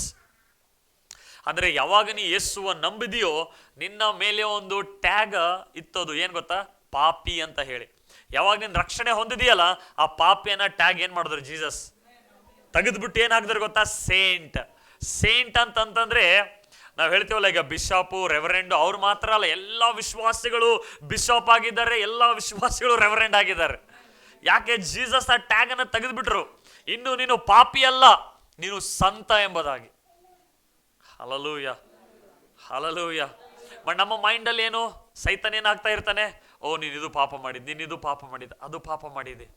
ಇಲ್ಲ, ಇಲ್ಲಿ ದೇವರ ವಾಕ್ಯ ಹೇಳ್ತದೆ, ನಾವು ಇನ್ನೂ ಪಾಪಿಗಳಾಗಿದ್ದಾಗಲೂ, ಇನ್ನೂ ಸಿನ್ನಲ್ಲೇ ಇದ್ದಿದ್ವಿ, ಪಾಪದಲ್ಲೇ ಇದ್ದಿದ್ವಿ.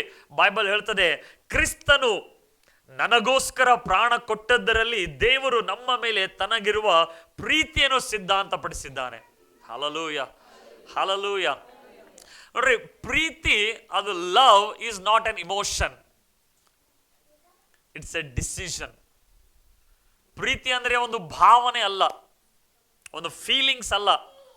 ಅದಕ್ಕೆ 16, 17, 18, 25 ಇಯರ್ಸ್ ವರೆಗೂ ಮನಸ್ಸಲ್ಲಿ ಏನೇನೋ ಆಗ್ತಾ ಇರ್ತದೆ, ಹಿಂಗೆಲ್ಲ ಆಗ್ತಾ ಇರ್ತದೆ ಮನಸ್ಸಲ್ಲಿ, ಅಟ್ರಾಕ್ಷನ್ ಆಗ್ತಾ ಇರ್ತದೆ. I think I am fell in love. ನಾನು ಪ್ರೀತಿಯಲ್ಲಿ ಬಿದ್ದೆ. ಪ್ರೀತಿಯಲ್ಲಿ ಬೀಳುವುದಲ್ಲ, ಪ್ರೀತಿಯಲ್ಲಿ ಎದ್ದೇಳ್ಬೇಕು ನೀ. ಹಲ್ಲೆಲೂಯ. ಪ್ರೀತಿ ಲೌಕಿಕವಾಗಿ ಪ್ರೀತಿಯಲ್ಲಿ ಬಿದ್ದು ಹೋದಂದ್ರೆ ನಿನಗೆ ಎಬ್ಸೋರು ಯಾರು ಇರಂಗಿಲ್ಲ, ಬಿದ್ದೆ ಹೋಗ್ಬಿಡ್ತೀನಿ. ಆದ್ರೆ ದೇವರ ಪ್ರೀತಿ ನಮ್ಮನ್ನು ಎಬ್ಬಿಸ್ತದೆ. ಹಲ್ಲೆಲೂಯಾ. ಬಿದ್ದವರನ್ನು ಎಬ್ಬಿಸುವಂಥದ್ದೇ ದೇವರ ಪ್ರೀತಿಯಾಗಿದೆ. ಹಲ್ಲೆಲೂಯಾ. ಸೊ ಪ್ರೀತಿ ಅನ್ನುವಂಥದ್ದು ಒಂದು ಭಾವನೆ ಅಲ್ಲ, ಒಂದು ಇಮೋಷನ್ಸ್ ಅಲ್ಲ. ನಾವು ಅನ್ಕೋತೆ ನಾನು ಫೀಲ್ ಆಗ್ತಾ ಇಲ್ಲಪ್ಪ. ನೀನು ಫೀಲ್ ಆಗ್ಬೇಕಾಗಿಲ್ಲ. ದೇವರ ವಾಕ್ಯ ಏನಿದೆ ಅದು ಬಿಲೀವ್ ಮಾಡು. ಕೆಲವೊಂದು ಟೈಮಲ್ಲಿ ನಮಗೆ ದೇವ್ರು ನಮಗೆ ಇಷ್ಟಪಡ್ತಾ ಇದ್ದಾರೋ ಇಲ್ಲೋ, ದೇವ್ರು ನಮಗೆ ಪ್ರೀತಿ ಮಾಡ್ತಾ ಇದ್ದಾರೋ ಇಲ್ಲೋ ಅನ್ನೋ ಕೆಲವೊಂದು ಟೈಮಲ್ಲಿ ನಮಗೆ ಥಾಟ್ಸ್ಗಳು ಬರ್ತಾ ಇರ್ತದೆ, ಯೋಚನೆಗಳು ಬರ್ತಾ ಇರ್ತದೆ. ಆದರೆ ದೇವರ ವಾಕ್ಯ ಏನು ಹೇಳ್ತಾ ಇದೆ? ಆದರೆ ನಾವು ಇನ್ನೂ ಪಾಪಿಗಳಾಗಿದ್ದಾಗಲೇ ಕ್ರಿಸ್ತನು ನಮಗೋಸ್ಕರ ಪ್ರಾಣ ಕೊಟ್ಟದ್ದರಲ್ಲಿ ದೇವರ ಪ್ರೀತಿಯನ್ನು ಸಿದ್ಧಾಂತಪಡಿಸಿದನಂತ. ದೇವರು ತನ್ನ ಪ್ರೀತಿಯನ್ನು ರುಜುಪಡಿಸಿದ. ಇದರಲ್ಲಿ ಇಷ್ಟು ಅಡಕವಾಗಿದೆ ಅಂತಂದ್ರೆ ದೇವರು ಅಷ್ಟು ಸುಲಭವಾಗಿ ಇರಲಿಲ್ಲ ಅದು. Hallelujah, hallelujah. ನೋಡ್ರಿ, ನಾನು ನೀನು ಮಾಡಿರೋ ಒಂದೊಂದು ಪಾಪಕ್ಕೆ ಯೇಸು ಒಂದೊಂದು ಹನಿ ರಕ್ತವನ್ನು ಸುರಿಸಿದಾನಂತೆ. ಹಲ್ಲೆಲೂಯಾ. ಅದಕ್ಕೆ ಬೈಬಲ್ ಹೇಳ್ತದೆ, ನಮ್ಮ ಮೇಲೆ ಆತನ ಎಷ್ಟೋ ಪ್ರೀತಿಯನ್ನು ಇಟ್ಟನಂತೆ. ಹಲ್ಲೆಲೂಯಾ.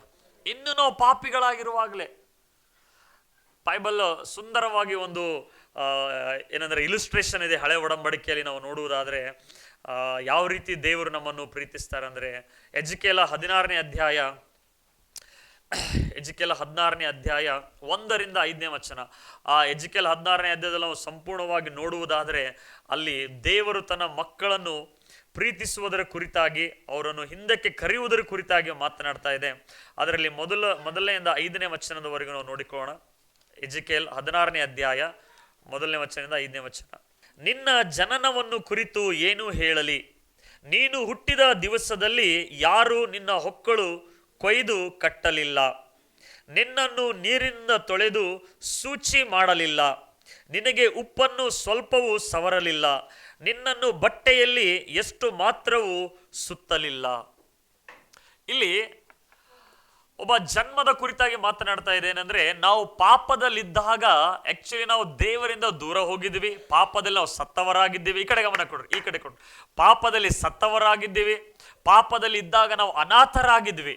ಯಾರು ನಮ್ಮನ್ನು ಬರಲಿಲ್ಲ ಅಂತೆ. ಇಲ್ಲಿ ದೇವರ ವಾಕ್ಯದಲ್ಲಿ ಹೇಳ್ತದೆ, ನಿನ್ನ ಜನನ ಯಾವ ರೀತಿಯಾಗಿತ್ತೆ ಅಂತಂದ್ರೆ, ನೀನು ಹುಟ್ಟಿದ ದಿವಸದಲ್ಲಿ ಯಾರು ನಿನ್ನ ಹೊಕ್ಕಳು ಕೊಯ್ದು ಕಟ್ಟಲಿಲ್ಲ. You are despised. ನೀನು ಪಾಪದಲ್ಲಿದ್ದಾಗ ನಿನ್ನ ರಿಜೆಕ್ಟ್ ಮಾಡಿದರು. ಪಾಪದಲ್ಲಿದ್ದಾಗ ನಿನ್ನನ್ನು ಯಾರು ಮಾತಾಡ್ಸಕ್ಕೆ ಬರಲಿಲ್ಲ. ಪಾಪದಲ್ಲಿದ್ದಾಗ ನಿನ್ನ ನೋಡಿದ್ರೆ ಜನ ದೂರ ಓಡ ಹೋಗ್ತಾ ಇದ್ರು. ಪಾಪದಲ್ಲಿದ್ದಾಗ ನಿನಗೆ ಯಾರು ಹತ್ರ ಕೂಡ ಸೇರಿಸ್ಕೊಳ್ತಾ ಇರಲಿಲ್ಲ. No one accepted you. ನೀನು ಎಲ್ಲಾ ಕಡೆ ಅಲದು ಸಾಕಾಗಿದ್ದಿ. ನೀನು ನಿರೀಕ್ಷೆ ಇಲ್ಲದವಳಾಗಿದ್ದಿ, ನಿರೀಕ್ಷೆ ಇಲ್ಲದವನಾಗಿದ್ದಿದ್ದಿ. ನಿನಗೆ ಎಲ್ಲಿ ಹೋದ್ರೆ ಇದು ಪರಿಹಾರ ಆಗ್ತದೆ ಎಂಬುದಾಗಿ ನೀನು ಕಾಯ್ತಾ ಇದ್ದಿದ್ದಿ. ಅಂತ ಪರಿಸ್ಥಿತಿ ನಿನ್ನದಾಗಿತ್ತು. ಅಂತ ಒಂದು ಅನಾಥ ಪರಿಸ್ಥಿತಿಯಲ್ಲಿ ನೀನು ಬಿದ್ದುಕೊಂಡಿದ್ದಿ. ಆದರೆ ದೇವರ ವಾಕ್ಯ ಹೇಳ್ತದೆ, ಆವಾಗ ನನ್ನ ಕಣ್ಣು ನಿನ್ನನ್ನು ಕಂಡಿತು ಅಂತ ಹೇಳಿ. ಆವಾಗ ನಾನು ನಿನ್ನನ್ನು ಬಂದು ತೊಳೆದೆ, ನಾನು ನಿನ್ನನ್ನು ಬಂದು ಆರಿಸಿಕೊಂಡೆ. Hallelujah, hallelujah. ಅನೇಕರು ನಾವು ಅನ್ಕೋತೇವೆ ನಾನು ದೇವರನ್ನು ಆರಿಸ್ಕೊಂಡೆ ಅಂತ ಹೇಳಿ. ಇಲ್ಲ, ದೇವರು ನಿನ್ನನ್ನು ಆರಿಸಿಕೊಂಡಿದ್ದಾನೆ. ಹಲ್ಲೆಲೂಯಾ. ನಾವು ನಂಬಿದಾಗ ದೇವರು ನಮ್ಮನ್ನು ಪ್ರೀತಿಸಲಿಲ್ಲ. ನಾನು ಹುಟ್ಟೋದಕ್ಕಿಂತ ಮುಂಚೆನೆ, ಹಲ್ಲೆಲೂಯಾ, ನಾನು ಜನ್ಮ ತಾಳುವುದಕ್ಕಿಂತ ಮುಂಚೆನೆ ದೇವರು ಕ್ರಿಸ್ತನಲ್ಲಿ ನನ್ನನ್ನು ಆತನು ನೋಡಿದನಂತೆ. Hallelujah, hallelujah. ಈಗ ನೋಡ್ರಿ, ಫಿಲ್ಮ್ಸ್ ಅಲ್ಲಿ ಸೈಲೆಂಟ್ ಆಗಿ ಲವ್ ಮಾಡ್ತಿರ್ತಾರೆ. ಆ ಹುಡುಗಿ ಹೋಗ್ತಿರ್ತಾಳೆ. ಈ ಎಲ್ಲ ಇಲ್ಲಿ ಯಾಕಪ್ಪ ಫಿಲ್ಮ್ ಹಗಲೆಲ್ಲ ಹೇಳ್ತಾ ಇದ್ದೇನೆ ಅಂದ್ರೆ ನಿಮ್ಗೆ ಅದೇ ಅರ್ಥ ಆಗ್ತಂತ ಹೇಳ್ತಾ ಇದ್ದೇನೆ. ಹಂಗಂತ ಹೋಗಿ ಫಿಲ್ಮ್ ನೋಡ್ರಿ ಅಂತ ಹೇಳ್ತಾ ಇಲ್ಲ, ಅದು ಅರ್ಥ ಆಗ್ತಾ ಅಂತ ನಿಮ್ಗೆ ಹೇಳ್ತಾ ಇರ್ತೀನಿ. ನೋಡಿದ್ರೆ ನಾವು ಹಳೆ ಇದ್ದಾಗ ಹುಡುಗಿ ಹೋಗ್ತಾ ಇರ್ತಾಳೆ, ಹೀರೋ ಸೈಲೆಂಟ್ ಆಗಿ ನೋಡ್ತಾ ಇರ್ತಾನೆ ಸೈಲೆಂಟ್ ಆಗಿ ಲವ್ ಮಾಡ್ತಿರ್ತಾನೆ. ಒಂದು ದಿವಸ ಏನಾಗ್ತಾರೆ, ಎದರ ಬಿದ್ರೆ ಬರ್ತಾರೆ ಅವರು. ಅಲ್ಲ, ಹೌದಾ ಇಲ್ಲ? ಹಾಗೆ ದೇವರು ಕೂಡ ನಾವು ಹುಟ್ಟಿದಾಗ ನಮ್ಮನ್ನು ಸೈಲೆಂಟ್ ಆಗಿ ನೋಡ್ತಾ ಇದ್ರಂತೆ. ಹೇಗೆ ಇವನನ್ನು ಆರಿಸ್ಕೊಳ್ಳಿ, ಹೇಗೆ ಇವನಿಗೆ ಭೇಟಿ ಆಗಲಿ, ಹೇಗೆ ಇವನನ್ನು ಕರ್ಕೊಳ್ಳಿ ಅಂತ ಹೇಳಿ. 1 ವರ್ಷ ಹೋಯಿತು, 2 ವರ್ಷ ಹೋಯಿತು, 10 ವರ್ಷ ಹೋಯಿತು, ಪ್ರಾಬ್ಲಮ್ಸ್ ಬಂತು. ನೋಡ್ತಾ ಇದ್ದೇನೆ ಯಾರೋ ಒಬ್ಬ ಸುವಾರ್ತಿಕರನ್ನ ಮನೆಗೆ ಕಳಿಸ್ತಾರೆ. ಅವ್ರು ಸುವಾರ್ತೆ ಹೇಳ್ತಾರೆ. ಯಾವಾಗ ನೋಡ್ತಾ ಇರ್ತಾರೆ, ದಿಸ್ ಈಸ್ ದ ಟೈಮ್, ಇವಾಗ ಈ ಸಮಯ, ಈತನ ನಮಗೆ ಹಲ್ಲೆಲೂಯಾ ನನಗೆ ಸಿಕ್ಕ ಇವ ಈಗ ಅಂತ ಹೇಳಿ. Hallelujah, hallelujah. ಸೊ ಯಾವತ್ತೂ ಅನ್ಕೋಬೇಡ್ರಿ ನಾನು ದೇವ್ರಿಗೆ ಆರಿಸ್ಕೊಂಡಿನಂತೆ. ನೀನು ಆರಿಸ್ಕೊಳ್ಳಿಲ್ಲಪ್ಪ, ದೇವ್ರೇ ನಿನ್ನ ಮೇಲೆ ಕಣ್ಣಿಟ್ಟ ಅಂತೆ. ಹಲ್ಲೆಲೂಯ. ಇವತ್ತು ಕೂಡ ಆತನ ಕಣ್ಣು ಅನೇಕರ ಮೇಲೆ ಹೋಗ್ತಾ ಇದೆ. ಯಾವಾಗ ನನ್ನ ಬಳಿಗೆ ಈತನು ಬರ್ತಾನೆ, how can I catch him, ಹೇಗೆ ಅವನನ್ನು ನನ್ನ ಗಾಳಕ್ಕೆ ಹಾಕ್ಲಿ ಅಂತ ಹೇಳಿ. ಹಲ್ಲೆಲೂಯ. ಹೇಗೆ ಅವನನ್ನು ಸೆಳೆದುಕೊಳ್ಳಿ, ಹೇಗೆ ಈತನನ್ನು ತಿರುಗಿಸ್ಲಿ ನನ್ನ ಕಡೆಗೆ. ಹಲ್ಲೆಲೂಯ. ಇಲ್ಲಿ ಇಸ್ರಾಯೇಲರ ಪರಿಸ್ಥಿತಿ ಯಾವ ರೀತಿಯಾಗಿದೆ ಅಂತಂದ್ರೆ, ನೀನು ಹುಟ್ಟಿದಾಗ ಆ ಅಂಬಲಿಕಲ್ ಕಾರ್ಡ್, ಕರಳನ್ನು ಕಟ್ ಮಾಡುವುದಕ್ಕೆ ಕೂಡ ನಿನಗೆ ಯಾರೂ ಇರಲಿಲ್ಲ. ನೀನು ಹುಟ್ಟಿದಾಗ ನಿನ್ನ ರಕ್ತ ತೊಳೆಯುವುದಕ್ಕಾಗಿ ನಿನಗೆ ಯಾರೂ ಇರಲಿಲ್ಲ. ನೀನು ಹುಟ್ಟಿದಾಗ ನಿನಗೆ ಮೈ ಉಜ್ಜಿ ಸೂಚಿ ಮಾಡುವುದಕ್ಕೆ ಯಾರೂ ಇರಲಿಲ್ಲ. ನಿನ್ನ ಪರಿಸ್ಥಿತಿ ಹಂತದಾಗಿತ್ತು. ನೀನು ಎಲ್ಲರಿಂದ ತ್ಯಜಿಸಲ್ಪಟ್ಟವನಾಗಿದ್ದಿ, ಎಲ್ಲರಿಂದ ನೀನು ರಿಜೆಕ್ಟ್ ಆಗಲ್ಪಟ್ಟವನಾಗಿದ್ದಿ. ಆದರೆ 6ನೇ ವಚನದಲ್ಲಿ ಹೇಳ್ತದೆ, ನಾನು ಹಾದು ಹೋಗುತ್ತಾ. ಹಲ್ಲೆಲೂಯ. ದೇವರು ಹೇಳ್ತಾ ಇದ್ದಾರೆ, ನಾನು ಹಾದು ಹೋಗ್ತಾ ಇದ್ದೆ. ನೀನು ಎಲ್ಲಿ ಬಿದ್ದುಕೊಂಡಿದ್ದಿ? ಅನಾಥವಾಗಿ ನೀನು ಬಿದ್ದುಕೊಂಡಿದ್ದಿ. ಹಲ್ಲೆಲೂಯ. ನಾನು ಹಾದು ಹೋಗ್ತಾ ಇದ್ದೆ. ಹಿರಾಪುರದಲ್ಲಿ ನಾನು ಹಾದು ಹೋಗ್ತಾ ಇದ್ದೆ. ಯಾರಿಗೆ ಆರಿಸ್ಕೋಬೇಕು ನಾನು? ಹಾದು ಹೋಗುವಾಗ ನೀನು ನಿರೀಕ್ಷೆ ಗತಿ ಇಲ್ಲದವಳಾಗಿ ನೀನು ಬಿದ್ದಿದ್ದಿ. ಆಗ ನಾನು ನಿನ್ನನ್ನು ನೋಡಿದೆ. ಹಲ್ಲೆಲೂಯ. ನಾನು ಹಾದು ಹೋಗ್ತಾ ಇದ್ದೆ. ವಾಕ್ಯದಲ್ಲಿ ನೋಡ್ರಿ, 6ನೇ ವಚನದಲ್ಲಿ ಹೇಳ್ತದೆ, ನಾನು ಹಾದು ಹೋಗುತ್ತಾ ನಿನ್ನ ರಕ್ತದಲ್ಲೇ ಹೊರಳಾಡುತ್ತಿದ್ದ ನಿನ್ನನ್ನು ನೋಡಿ, ನೀನು ರಕ್ತದಿಂದ ಹೊಲೆಯಾಗಿದ್ದರೂ ಬದುಕು ಎಂದು ಹೇಳಿದೆನು. ಹಲ್ಲೆಲೂಯ. ಹಲ್ಲೆಲೂಯ. ನಿನ್ನ ಪಾಪದಲ್ಲೇ ನೀನು ಬಿದ್ದು ಹೋಗಿದ್ದಿ, ನಿನ್ನ ಬಡತನದಲ್ಲೇ ನೀನು ಬಿದ್ದು ಹೋಗಿದ್ದಿ, ನಿನ್ನ ಶಾಪದಲ್ಲೇ ನೀನು ಬಿದ್ದು ಹೋಗಿದ್ದಿ. ನಾನು ಹಾದು ಹೋಗುತ್ತಾ ಇದ್ದೆ, ನಿನ್ನ ರಕ್ತದ ಅಡಿಯಲ್ಲೇ ಇದ್ದಿದ್ದಿ. ಯಾರು ಕೂಡ ನಿನ್ನ ಬಳಿಗೆ ಬರಲಿಕ್ಕೆ ಇಷ್ಟಪಡಲಿಲ್ಲ, ಯಾರು ಕೂಡ ನಿನಗೆ ಸಹಾಯ ಮಾಡಲಿಕ್ಕೆ ಇಷ್ಟಪಡಲಿಲ್ಲ. ಆದರೆ ನಾನು ಹಾದು ಹೋಗುವಾಗ ನಾನು ಏನು ನುಡಿದೆ ಅಂದರೆ, ಬದುಕು ನೀ. ಹಲ್ಲೆಲೂಯ. ಬದುಕು ಅಂತ ಅಂದರೆ ಅಲ್ಲಿ ವಾಕ್ಯದಲ್ಲಿ ಹೇಳ್ತದೆ, ನಿನ್ನ ಪರಿಸ್ಥಿತಿ ಮತ್ತೆ ರೆಸ್ಟೋರ್ ಆಗ್ತದೆ. ಲೀವ್. ಹಲ್ಲೆಲೂಯ. ಒಂದು ಮಗು, ಒಂದ್ಸಲ ಅಣ್ಣ ಹೇಳ್ತಾ ಇದ್ರು ಏನಂತಂದ್ರೆ, ಇಲ್ಲೇ ವಿಧಾನಸೌಧ ಹತ್ರ ಒಬ್ಬ ಸ್ತ್ರೀ ಹೆತ್ತ ಮಗುವನ್ನು ಮೋರೆಯಲ್ಲಿ ಬಿಸಾಕಿ ಹೋಗ್ತಾ ಇದ್ದಾಳಂತ. ಹಲ್ಲೆಲೂಯ. ಹೆತ್ತ ಮಗುವನ್ನು ಮೋರೆಯಲ್ಲಿ ಬಿಸಾಕಿ ಹೋಗ್ತಾ ಇದ್ದಾಳೆ. ಸುತ್ತಿ ನಾವು ಅಂತೀವಲ್ಲ, ತಾಯಿಯೇ ದೇವರು ಅಂತ ನಾವೆಲ್ಲ ಅನ್ಕೋತೀವಿ. ಬಟ್ ಬೈಬಲ್ ಏನು ಹೇಳ್ತಾ ಗೊತ್ತಾ? ನಿನ್ನ ತಂದೆ ತಾಯಿ ನಿನ್ನನ್ನು ಮರಿಬಹುದು. ಅಂದ್ರೆ ತಾಯಿ ತಂದೆಯ ಪ್ರೀತಿ ಒಂದು ಲಿಮಿಟ್ ಇದೆ, ಅಣ್ಣ ತಮ್ಮಂದರ ಪ್ರೀತಿಯ ಒಂದು ಲಿಮಿಟ್ ಇದೆ, ಗಂಡ ಹೆಂಡತಿಯ ಪ್ರೀತಿಗೆ ಒಂದು ಲಿಮಿಟ್ ಇದೆ. ಆ ಲಿಮಿಟಲ್ಲಿ ಯಾವಾಗ ದೇವರ ಪ್ರೀತಿ ಬರ್ತದೋ ಆ ಪ್ರೀತಿ ಲಿಮಿಟ್ಲೆಸ್ ಆಗಿರ್ತದೆ. ಹಲ್ಲೆಲೂಯ. ಹಲ್ಲೆಲೂಯ. ಅದಕ್ಕೆ ದೇವರು ಹೇಳ್ತಾ ಇದ್ದಾರೆ, ನಿನ್ನ ರಕ್ತದ ಮಡುವೆಯಲ್ಲಿ ನೀನು ನರಳಾಡ್ತಾ ಇದೆ. ಇಮ್ಯಾಜಿನ್ ಮಾಡ್ರಿ, ಒಂದ್ ವೇಳೆ ಯೇಸು ನಿನ್ನ ಲೈಫಲ್ಲಿ ಇರಲಿಲ್ಲ ಅಂದ್ರೆ ನಿನ್ನ ಜೀವಿತ ಹೇಗಿರ್ತಾ ಇತ್ತು? ಯೇಸು ನಿನ್ನ ಲೈಫಲ್ಲಿ ಇರಲಿಲ್ಲ ಅಂತಂದ್ರೆ ನಿನ್ನ ಲೈಫ್ ಹೇಗಿರ್ತಾ ಇತ್ತು? ನೀನು ಎಲ್ಲೆಲ್ಲೋ ಹೋಗಿ ತಿರುಗಾಡ್ತಾ ಇದ್ದಿದ್ದಿ. ಇವತ್ತು ಅನೇಕರು ಕೂಡ ಹೋಗ್ತಾ ಇದ್ದಾರೆ. ನಮ್ಮ ತಾಯಿ ಕೂಡ ಎಲ್ಲೆಲ್ಲೋ ಹೋಗಿ ತಿರುಗಾಡ್ತಾ ಇದ್ರು. ಅವ್ರ ಬಲ ಹೋದ್ರೆ ಕಡಿಮೆ ಆಗ್ತದ, ಇವ್ರ ಬಲ ಹೋದ್ರೆ ಬಿಡುಗಡೆ ಆಗ್ತದ. ಆದ್ರೆ ದೇವರು ಹಾದು ಹೋಗ್ತಾ ಇದ್ದ. ಹಲ್ಲೆಲೂಯ. ದೇವರು ಹಾದು ಹೋಗುವಾಗ ಅಂತ ಪರಿಸ್ಥಿತಿಯಲ್ಲಿ ದೇವರು ಸುವಾರ್ತಿಕರನ್ನು ಕಳಿಸ್ತಾರೆ. ಹಲ್ಲೆಲೂಯ. ದೇವರೇ ಆರಿಸಿಕೊಂಡ ಅಂತ ಹೇಳಿ. ಅದಕ್ಕೆ ಬೈಬಲ್ ಹೇಳ್ತದೆ, ನಾವು ಇನ್ನೂ ಪಾಪಿಗಳಾಗಿದ್ದಾಗಲೇ, ಅಂದ್ರೆ ನಾವು ದೇವರ ಪ್ರೀತಿಗೆ ಯೋಗ್ಯರಲ್ಲ, ಆಕ್ಚುಲಿ ದೇವರ ಪ್ರೀತಿಗೆ ಅರ್ಹರಲ್ಲ. But still God loved. ಯಾಕೆ? ಆತನ ನೇಚರ್ ಪ್ರೀತಿಸುವಂತದಾಗಿದೆ, ಆತನ ಸ್ವಭಾವನೆ ಪ್ರೀತಿಸುವಂತದಾಗಿದೆ. ಹಲ್ಲೆಲೂಯ. ಅದಕ್ಕೆ ಬೈಬಲ್ ಹೇಳ್ತದೆ, ದೇವರು ಲೋಕದ ಮೇಲೆ ಎಷ್ಟೋ ಪ್ರೀತಿಯನ್ನಿಟ್ಟನು ಅಂತೇಳಿ. ಹಲ್ಲೆಲೂಯ. ಹಲ್ಲೆಲೂಯ. ದೇವರ ವಾಕ್ಯ ಯಾವಾಗಲೂ ಪರ್ಸನಲ್ ಆಗಿ ತೆಗೆದುಕೊಳ್ಳಬೇಕು. ಯೇಸು ಸ್ವಾಮಿ ಒಂದು ವೇಳೆ ಈ ಲೋಕದಲ್ಲಿ ಯಾರು ಕೂಡ ಇರ್ತಾ ಇರಲಿಲ್ಲ ಅಂದ್ರೆ, ಕೇವಲ ಒಬ್ಬ ವ್ಯಕ್ತಿ ಇದ್ದನು ಅಂತಂದ್ರು ಯೇಸು ಅವನಿಗಾಗಿ ಬರ್ತಾ ಇದ್ದಂತೆ. ಹಲ್ಲೆಲೂಯ. ಅದರ ಅರ್ಥ ದೇವರ ಕಣ್ಣು ಪ್ರತಿಯೊಬ್ಬರ ಮೇಲಿದೆ, ದೇವರ ಪ್ರೀತಿ ಪ್ರತಿಯೊಬ್ಬರ ಮೇಲಿದೆ. ಹಲ್ಲೆಲೂಯ. ಅದನ್ನ ಅಧಿಕವಾಗಿ ದೇವರನ್ನು ಪ್ರೀತಿಸ್ತಾರೆ. ಹಲ್ಲೆಲೂಯ. ಬರೀ ನಾವು ತಿಳಿದುಕೊಳ್ಳಬೇಕಷ್ಟೇ, ಅದು ನಮ್ಮ ಗ್ರಹಿಕೆಗೆ ಮೀರಿದ್ದಾಗಿದೆ ಅದು. ಅದಕ್ಕೆ ಹೇಳ್ತದೆ, ದೇವರು ಲೋಕದ ಮೇಲೆ ಎಷ್ಟೋ ಪ್ರೀತಿಯನ್ನಿಟ್ಟ ಅಂತೆ.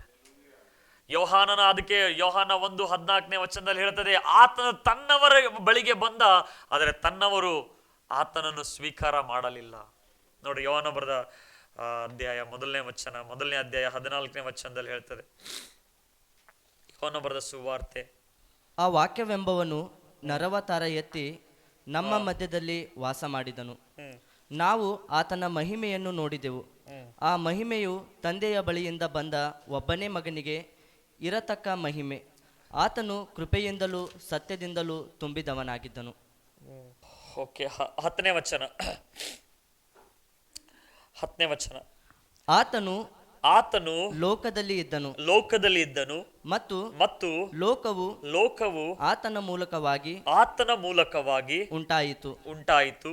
ಆದರೂ ಲೋಕವು ಆತನನ್ನು ಅರಿಯಲಿಲ್ಲ. ಲೋಕ ಎಲ್ಲ ಯಾರಿಂದ ಉಂಟಾಯಿತು? ಕರ್ತನಾದ ಯೇಸು ಸ್ವಾಮಿಯಿಂದ ಉಂಟಾಯಿತು. ಆದ್ರೆ ಬೈಬಲ್ ಹೇಳ್ತದೆ ಲೋಕವು ಆತನನ್ನು ಅರಿಯಲಿಲ್ಲ. ತನ್ನ ಸೃಷ್ಟಿಕರ್ತನನ್ನೇ ಅವರು ಅರಿಯಲಿಲ್ಲ ಅಂತೆ. ಮುಂದೆ ವಚನ ಹೇಳ್ತದೆ 11ನೇ ವಚನದಲ್ಲಿ, ಆತನು ತನ್ನ ಸ್ವಾಸ್ಥ್ಯಕ್ಕೆ ಬಂದನು. ದೇವರ ಸ್ವಾಸ್ಥ್ಯ ಯಾರು ಗೊತ್ತಾ? ನಾನು ಮತ್ತು ನೀನು. ದೇವರ ಆಸ್ತಿ. ನಾವಂತೀವಲ್ಲ ಮಕ್ಕಳೇ ನಮ್ಮ ಆಸ್ತಿ ಅಂತ ಹೇಳಿ. ಇದು ಥಾಟ್ ಎಲ್ಲಿಂದ ಬಂದಿದೆ ಗೊತ್ತಾ? ನಾವಂತೀವಲ್ಲ ಏನ್ ಮಾಡಿದ್ರಿ ನಮ್ಮ ಮಕ್ಕಳ ಆಸ್ತಿ ಇದ್ದಂಗ ನಮಗೆ. ದೇವ್ರು ಹೇಳ್ತಾ ಇದ್ದಾರೆ ತನ್ನ ಸ್ವಾಸ್ಥ್ಯಕ್ಕೆ ಬಂದ ಅಂತ. ಅಂದ್ರೆ ನಾವು ದೇವರ ಸ್ವಾಸ್ಥ್ಯವಾಗಿದ್ದೀವಿ. ನಾವು ಅನೇಕ ಸಲ ಯೋಚನೆ ಮಾಡ್ತೇವೆ, ಯೇಸು ಸ್ವಾಮಿ ಇಷ್ಟೊಂದು ಕಷ್ಟ ಯಾಕೆ ಅನುಭವಿಸ್ಬೇಕಾಗಿತ್ತು, ಇಷ್ಟೊಂದು ರಕ್ತ ಯಾಕೆ ಸುರಿಸ್ಬೇಕಾಗಿತ್ತು? ಯಾಕಂದ್ರೆ ನಾನು ನೀನು ಆತನ ಆಸ್ತಿ ಅಂತೆ. ಹಲ್ಲೆಲೂಯಾ. ನಾನು ನಿನ್ನ ಆಸ್ತಿ ಆಗಿರುವುದರಿಂದ ತನ್ನ ಒಬ್ಬನೇ ಮಗನಾದ ಆ ಯೇಸುವ ಎಂಬ ಆಸ್ತಿ ಆತನು ಬಿಟ್ಟು ಕೊಟ್ಟನಂತೆ. ಹಲ್ಲೆಲೂಯಾ. ಅಂದ್ರೆ ಆಕ್ಚುಲಿ ಜೀಸಸ್ಗಿಂತ ಹೆಚ್ಚಾಗಿ ನಿನ್ನನ್ನು ಪ್ರೀತಿ ಮಾಡಿದಂತೆ. Hallelujah, hallelujah. ಅರ್ಥ ಆಗ್ತಾ ಇದೆಯಾ? ಜೀಸಸ್ಗಿಂತ ಹೆಚ್ಚಾಗಿ ದೇವ್ರು ನನ್ನ ಮೇಲೆ ನಿನ್ನ ಮೇಲೆ ಪ್ರೀತಿ ಮಾಡ್ತಾರೆ ಅಂತ. ನಾವು ಯಾವಾಗ ಒಬ್ರಿಗೆ ಯಾರಿಗಾದ್ರೂ ಕೊಡಬೇಕು, ಸ್ಯಾಕ್ರಿಫೈಸ್ ಮಾಡಬೇಕು ಅಂದ್ರೆ ನಾವ್ ಏನ್ ಮಾಡ್ತೇವೆ? ಅವ್ರ ಮೇಲೆ ಜಾಸ್ತಿ ಪ್ರೀತಿ ಇದ್ದಾಗ ಮಾತ್ರ ನಾವ್ ಏನ್ ಮಾಡ್ತೇವೆ? ಸ್ಯಾಕ್ರಿಫೈಸ್ ಮಾಡ್ತೇವೆ. ಅದಕ್ಕೆ ದೇವರ ಪ್ರೀತಿ ಏನು ಅಂದ್ರೆ ಯೇಸು ಸ್ವಾಮಿಕ್ಕಿಂತ ಹೆಚ್ಚಾಗಿ ನಮ್ಮ ಮೇಲೆ ಆತನ ಪ್ರೀತಿ ಇಟ್ಟ ಅಂತೆ. ಹಲ್ಲೆಲೂಯಾ. ಅದಕ್ಕೆ ಆ ಒಂದು ಏದೇನ್ ತೋಟದಲ್ಲಿ ಅವರು ಪಾಪ ಮಾಡಿದ್ರು. ದೇವ್ರನ್ನೇ ಪ್ರೀತಿ ಮಾಡಂಗಿಲ್ಲ. ಸೈತಾನ್ ಬಂದು ಹೇಳ್ತಾ ಇದ್ದಾನೆ, ಎಲ್ಲಾ ಕೊಟ್ಟಿದ್ದಾರೆ, ಇದು ಕೊಟ್ಟಿಲ್ಲ, ದೇವ್ರೇನಿಗೆ ಇಷ್ಟಪಡಂಗಿಲ್ಲ, ದೇವ್ರೇನು ಪ್ರೀತಿ ಮಾಡಂಗಿಲ್ಲ ಅಂತ ಹೇಳಿದಾಗ ಅವರು ಪಾಪ ಮಾಡಿ ಅವರು ಬಚ್ಚಿಟ್ಕೊಂಡ್ರು ಕೂಡ ಮೊದಲನೇದಾಗಿ ದೇವರೇ ಬರ್ತಾ ಇದ್ದಾರೆ. ಹಲ್ಲೆಲೂಯಾ. ದೇವರು ಎಷ್ಟು ಹಂಬಲ್ ಆಗಿದಾರಲ್ಲ. ದೇವರೇ ಬರ್ತಾ ಇದ್ದಾರೆ. ಆದಾಮನೇ ನೀನ್ ಎಲ್ಲಿರುತ್ತಿ ಅಂತ ಕೇಳ್ತಾ ಇದ್ದಾರೆ. ಆಕ್ಚುಲಿ ಇವ್ರು ಪಾಪ ಮಾಡಿ ಇವ್ರು ಬರ್ಬೇಕು, ಬಟ್ ದೇವರೇ ಬರ್ತಾ ಇದ್ದಾರೆ. ಹಲ್ಲೆಲೂಯಾ. ದೇವರೇ ಕೇಳ್ಕೊಂತ ಬರ್ತಾ ಇದ್ದಾರೆ, ಆದಾಮನೇ ನೀನ್ ಎಲ್ಲಿರುತ್ತಿ? ಅವನು ತನ್ನಂತಾನು ಪಾಪವನ್ನು ಮುಚ್ಚಿಕೊಳ್ಳುವುದಕ್ಕಾಗಿ ಬಟ್ಟೆ, ಎಂತ ಬಟ್ಟೆ? ಎಲೆಗಳ ಬಟ್ಟೆಯನ್ನು ಹಾಕಿಕೊಳ್ತಾ ಇದ್ದಾನೆ. ಆದ್ರೆ ದೇವರ ಪ್ರೀತಿ ನೋಡ್ರಿ, ಆ ಬಟ್ಟೆಯನ್ನು ತೆಗೆದು ಆದಾಮ್, ಈ ಬಟ್ಟೆಯಿಂದ ನಿನ್ನ ಮಾನ ಮರ್ಯಾದೆ ಮುಚ್ಚಲಕ್ಕೆ ಆಗಂಗಿಲ್ಲ. ನಿನ್ನ ಮಹಿಮೆಯನ್ನು ಕಳೆದುಕೊಂಡಿದ್ದಿ, ನಿನ್ನ ಗುಣಲಕ್ಷಣ ಕಳೆದುಕೊಂಡಿದ್ದಿ. ನನ್ನ ಗುಣಲಕ್ಷಣಗಳು ನಿನಗೆ ಬೇಕು ತಿರುಗಿ, ನನ್ನ ಮಹಿಮೆ ನಿನಗೆ ತಿರುಗಿ ಬೇಕು ಅಂತ ಹೇಳಿ ಅಲ್ಲಿ ರಕ್ತದ ಬಲಿ ಯಜ್ಞ ಮಾಡಿ ದೇವರು ಚರ್ಮದ ಅಂಗಿಯನ್ನು ಆತನಿಗೆ ತೊಡಿಸ್ತಾರೆ. ಹಲ್ಲೆಲೂಯಾ. ದೇವರ ಪ್ರೀತಿ ಅಷ್ಟು ಅಮೂಲ್ಯವಾಗಿರುವಂಥದ್ದಾಗಿದೆ, ಶಾಶ್ವತವಾಗಿರುವಂಥದ್ದಾಗಿದೆ, ಅನ್ಕಂಡೀಷನಲ್ ಆಗಿರುವಂಥದ್ದಾಗಿದೆ. ಅದಕ್ಕೆ ದೇವರಿಗೆ ಕಂಡೀಷನ್ ಆಗ್ಬೇಡ್ರಿ. ಹಲ್ಲೆಲೂಯಾ. ನಾವು ಕಂಡೀಷನ್ಸ್ ಹಾಕ್ತೇವೆ. ದೇವರೇ ನಾನು ದಶಮ ಭಾಗ ಕೊಡ್ತಾ ಇದ್ದೀನಿ, ನನಗೆ ಆಶೀರ್ವಾದ ಮಾಡು. ದೇವರೇ ನಾನು ಇಷ್ಟು ಉಪವಾಸ ಇದ್ದೀನಿ, ಇದು ಮಾಡು. ದೇವರೇ ನಾನು ಅದನ್ನ ಮಾಡ್ತಾ ಇದ್ದೀನಿ, ಇದನ್ನ ಮಾಡ್ತಾ ಇದ್ದೀನಿ. ಇಲ್ಲ, ದೇವ್ರು ಏನ್ ಮಾಡಿದ್ದಾರೆ ಅಂತ ನಿನಗ 1% ಗೊತ್ತಾಯ್ತಲ್ಲ, ನೀನ್ ದೇವ್ರಿಗೆ ಅದು ಮಾಡಿದ್ದು ಮಾಡ ಅನ್ನಂಗಿಲ್ಲ. Hallelujah, hallelujah. ಜಸ್ಟ್ 1% ನಮಗೆ ಗೊತ್ತಾಯ್ತು ಅಂದ್ರೆ, ನನಗೆ ನಿನಗೆ 1% ಆತನ ಪ್ರೀತಿಯ ಪ್ರಕಟಣೆ ಗೊತ್ತಾಯಿತು ಅಂದ್ರೆ ಕಂಡೀಷನ್ನೇ ಹಾಕಂಗಿಲ್ಲ ದೇವರಿಗೆ. ನಾವು ಪ್ರಾರ್ಥನೆ ಮಾಡ್ತೇವೆ, ದೇವರಿಗೆ ಅಧಿಕಾರ ಚಲಾಯಿಸ್ತೇವೆ. ಯಾರ ಮೇಲೆ ಅಧಿಕಾರ ಮಾಡ ಅಲ್ಲಿ ಅಧಿಕಾರ ಮಾಡಂಗಿಲ್ಲ, ದೇವ್ರ ಮೇಲೆ ಅಧಿಕಾರ ಮಾಡಿ. ಸೈತಾನ ಇದ್ರ ಮೇಲೆ ಅಧಿಕಾರ ಮಾಡ್ಬೇಕು. ನಾವು ದೇವ್ರಿಗೆ ಅಧಿಕಾರ ಮಾಡ್ತೇವೆ. ದೇವ್ರೇ ನೀನು ಕೊಡ್ಲೇಬೇಕು. ಹಲ್ಲೆಲೂಯಾ. ದೇವ್ರ ವಾಕ್ಯದಲ್ಲಿ ಹೇಳ್ತಿದೆ, ತನ್ನ ಮಗನನ್ನೇ ಕೊಟ್ಟ ನಂತರ ಸಮಸ್ತವನ್ನು ಕೊಡದೇ ಇರ್ತಾನ. ರೋಮ 8ನೇ ಅಧ್ಯಾಯದಲ್ಲಿ ಹೇಳ್ತಾರೆ, ತನ್ನ ಒಬ್ಬನೇ ಮಗನನ್ನು ಕೊಟ್ಟಿದ್ದಾನೆ. ಅಂದ್ರೆ ಆತನಲ್ಲಿಯೇ ಲೋಕ ಇತ್ತು. ಬೈಬಲ್ ಹೇಳ್ತದೆ, ಕ್ರಿಸ್ತನು ದೇವರ ಕಡೆಯಿಂದ ಬಂದಂತ ಜ್ಞಾನವಾಗಿದ್ದಾನೆ. ಕ್ರಿಸ್ತನು ದೇವರ ಕಡೆಯಿಂದ ಬಂದಂತ ಶುದ್ಧೀಕರಣವಾಗಿದ್ದಾನೆ. ಕ್ರಿಸ್ತನು ದೇವರ ಕಡೆ ಬಂದಂತ ವಿಮೋಚಕನಾಗಿದ್ದಾನೆ, ರೈಚಿಯಸ್ನೆಸ್ ಆಗಿದ್ದಾನೆ. ಮೊದಲನೇ ಕೊರಿಂಥಿ 1ನೇ ಅಧ್ಯಾಯ ತೆಗಿಬೇಡ್ರಿ, ಮೊದಲನೇ ಕೊರಿಂಥಿ 1ನೇ ಅಧ್ಯಾಯ 23ನೇ ವಚನದಲ್ಲಿ ಆ ವಚನ ಬರೆಯಲ್ಪಟ್ಟಿದೆ. ಹಲ್ಲೆಲೂಯಾ. ಕ್ರಿಸ್ತನಲ್ಲಿಯೇ ಎಲ್ಲ ಒಂದು ಹಿಡನ್ ಟ್ರೆಷರ್ ಅಡಕವಾಗಿದೆ ಅಂತೆ. ನಿಧಿ ಅಂತೀವಲ್ಲ, ನಿಧಿ. ಎಷ್ಟು ಜನ ನಿಧಿ ಕೇಳಿದರೆ? ನಿಧಿ ಎಲ್ಲಿ ಹಿಂಗೆ ಮೇಲೆ ಇರ್ತದ? ಹಿಂಗೆ ಹೋಗ್ತಾ ಹೋಗ್ತಾ ನಂಗೆ ನಿಧಿ ಸಿಕ್ತು ಅಂತ ಬರ್ತೀರಾ? ನಿಧಿ ಹೇಗಿರ್ತದಂತ? ಇದು ಆಳವಾಗಿ ಇರ್ತದೆ, ಡೀಪ್ ಆಗಿ ಇರ್ತದೆ. ಕೆಲವರು ಏನ್ ಮಾಡ್ತಾರೆ, ಆ ನಿಧಿ ಹುಡ್ಕಕ್ಕೆ ಮಷಿನ್ ತಂದು ನೋಡ್ತಾ ಇರ್ತಾರೆ. ಆಳವಾಗಿ ನೋಡ್ತಾ ಇರ್ತಾರೆ. ಅದು ಏನೇನೋ ಮಾಡ್ತಾರೆ, ಬಲಿ ಕೊಡ್ಬೇಕು, ಅದು ಕೊಡ್ಬೇಕು, ಇದು ಕೊಡ್ಬೇಕಂತ ಹೇಳಿ. ನಿಧಿ ಯಾವಾಗ್ಲೂ ಡೀಪ್ ಆಗಿ ಆಳವಾಗಿರ್ತದೆ. ಹಾಗೆ ಜ್ಞಾನ, ದೇವರ ಜ್ಞಾನ, ತಿಳುವಳಿಕೆ, ಅದು ಕ್ರಿಸ್ತನಲ್ಲಿ ಹಿಡನ್ ಆಗಿದೆ ಅಂತೆ, ಅಡಕವಾಗಿದೆ. ಎಲ್ಲ ಕ್ರಿಸ್ತನಲ್ಲಿ ದೇವರು ಹಿಡನ್ ಆಗಿ ಇಟ್ಟಿದ್ದಾರೆ. ಅದಕ್ಕೆ ಬೈಬಲ್ ಹೇಳ್ತಿದೆ, ನಿನ್ನ ಮೇಲೆ ದೇವರು ಎಷ್ಟೋ ಪ್ರೀತಿಯನ್ನಿಟ್ಟು, ನನ್ನ ಮೇಲೆ ದೇವರು ಎಷ್ಟೋ ಪ್ರೀತಿಯನ್ನಿಟ್ಟನಂತೆ. ಅದಕ್ಕೆ ಯೋಹಾನನು ಹೇಳ್ತಾ ಇದ್ದಾರೆ, ಲೋಕವು ಆತನಿಂದನೇ ಉಂಟಾಯಿತು, ಆದರೆ ಲೋಕವು ಆತನನ್ನು ಅರಿಯಲಿಲ್ಲ. ಹಲ್ಲೆಲೂಯಾ. ಆತನ ತನ್ನ ಸ್ವಾಸ್ಥ್ಯಕ್ಕಾಗಿ ಬಂದನು, ತನ್ನ ಆಸ್ತಿಯಾಗಿ ಬಂದನು. ಆದರೆ ಬೈಬಲ್ ಹೇಳ್ತದೆ ಏನಂತಂದ್ರೆ, ಆದರೆ ಸ್ವಂತ ಜನರು ಆತನನ್ನು ಅಂಗೀಕರಿಸಲಿಲ್ಲ. ಹಲ್ಲೆಲೂಯಾ. ಸ್ವಂತ ಜನರು ಆತನಿಗೆ ಅಂಗೀಕರಿಸಲಿಲ್ಲ, ತನ್ನ ಸ್ವಾಸ್ಥ್ಯಕ್ಕಾಗಿ ಬಂದನು. ಹಲ್ಲೆಲೂಯಾ. ಇದು ಬಾಡಿ ಏನಿದೆಯಲ್ಲ, ಇದು ದೇವರ ಮನೆ. ಇದು ಆದಾಮನಿಗೆ ಉಂಟು ಮಾಡಿದಾಗ ಆಕ್ಚುಲಿ ದೇವರು ಆದಾಮನಿಗೆ ಉಂಟು ಮಾಡಲಿಲ್ಲ, ದೇವರು ತನ್ನ ಮನೆಯನ್ನು ಉಂಟು ಮಾಡಿದಂತೆ. ಹಲ್ಲೆಲೂಯಾ. ಆತನು ಪರಲೋಕದಲ್ಲಿ ವಾಸ ಮಾಡ್ತಾನೆ, ಆದರೆ ಆತ ನಮ್ಮ ಮಧ್ಯದಲ್ಲಿ ಇರ್ಲಕ್ಕೆ ಇಷ್ಟಪಡ್ತಾನೆ, ನಮ್ಮ ಒಳಗಡೆ ಇರಕ್ಕೆ ಇಷ್ಟಪಡ್ತಾನಂತೆ. ಹಲ್ಲೆಲೂಯಾ. ಮನೆಯನ್ನು ಉಂಟು ಮಾಡಿದಂತೆ, ಆದರೆ ಆದಾಮನ್ ಏನ್ ಮಾಡ್ದ? ಆ ಮನೆಯನ್ನು ದೇವರಿಗೆ ಹೊರಗೆ ಹಾಕಿದ. ಹಲ್ಲೆಲೂಯಾ. ಅದಕ್ಕೆ ನೀವು ದೇವರ ಪ್ರೀತಿಯಲ್ಲಿ ಅಡಕವಾಗಿದ್ದೇವೆ, ದೇವರ ಪ್ರೀತಿಯಲ್ಲಿ ಬಚ್ಚಿಡಲ್ಪಟ್ಟಿದ್ದೇವೆ. ಆ ಪ್ರೀತಿಯನ್ನು ನೀನು ಅರ್ಥ ಮಾಡಿಕೊಳ್ಳುವುದಾದರೆ ನಮ್ಮ ಸಂಬಂಧಗಳಲ್ಲಿ ಆ ಪ್ರೀತಿ ಫ್ಲೋ ಆಗುವಂಥದ್ದಾಗಿದೆ. ಹಲ್ಲೆಲೂಯಾ. ನೋಡ್ರಿ, ಗಂಡ ಹೆಂಡತಿ ಪ್ರೀತಿ ಅದು ಏನು ಸ್ವಲ್ಪ ಇರ್ತದೆ. ಅದು ಹ್ಯೂಮನ್ ಲವ್, ಅದು ಆಲ್ವೇಸ್ ಏನಾಗ್ತದೆ, ಹೋಗ್ತಾ ಇರ್ತದೆ. ಇಮೋಷನ್ಸ್ ಡೌನ್ ಆಗ್ತದೆ, ಫೀಲಿಂಗ್ ಡೌನ್ ಆಗ್ತದೆ, ಅದು ತಣ್ಣಗಾಗ್ತದೆ. ಆದರೆ ದೇವರ ಪ್ರೀತಿ ನಮ್ಮಲ್ಲಿದ್ದರೆ ಅದು ಯಾವಾಗಲೂ ಅದೇನಾಗ್ತಾ ಇರ್ತದೆ, ಉರಿತಾನೆ ಇರ್ತದೆ, ಫ್ಲೋ ಆಗ್ತಾನೆ ಇರುವಂಥದ್ದಾಗಿದೆ. Hallelujah, hallelujah, hallelujah, hallelujah. ಅದಕ್ಕೆ ಮನುಷ್ಯರ ಪ್ರೀತಿಯಿಂದ ನಾವು ದಾಟಿ ದೇವರ ಪ್ರೀತಿಗೆ ನಾವು ಹೋಗಬೇಕು, ಅನ್ಕಂಡೀಷನಲ್ ಪ್ರೀತಿಗೆ ನಾವು ಹೋಗಬೇಕು. ಅದಕ್ಕೆ ಬೈಬಲ್ ಹೇಳುತ್ತೆ, ನಾವು ಇನ್ನೂ ಪಾಪಿಗಳ ಇದ್ದಾಗಲೇ. ಕೆಲವರಿಗೆ ಒಪ್ಕೊಳ್ಳೋಕ್ಕೂ ಕಷ್ಟ, ನಾನು ಪಾಪಿ ಅಂತ. ಎಷ್ಟು ಜನರು ಒಪ್ಕೋತೀರ ನಾನು ಪಾಪಿ ಅಂತ ಹೇಳಿ? ಒಪ್ಕೋತೀರಾ? ಪಾಪಿ ಮುಂಚೆ, ಈಗಲ್ಲ, ಯೇಸುವ ನಂಬಕ್ಕಿಂತ ಮುಂಚೆ.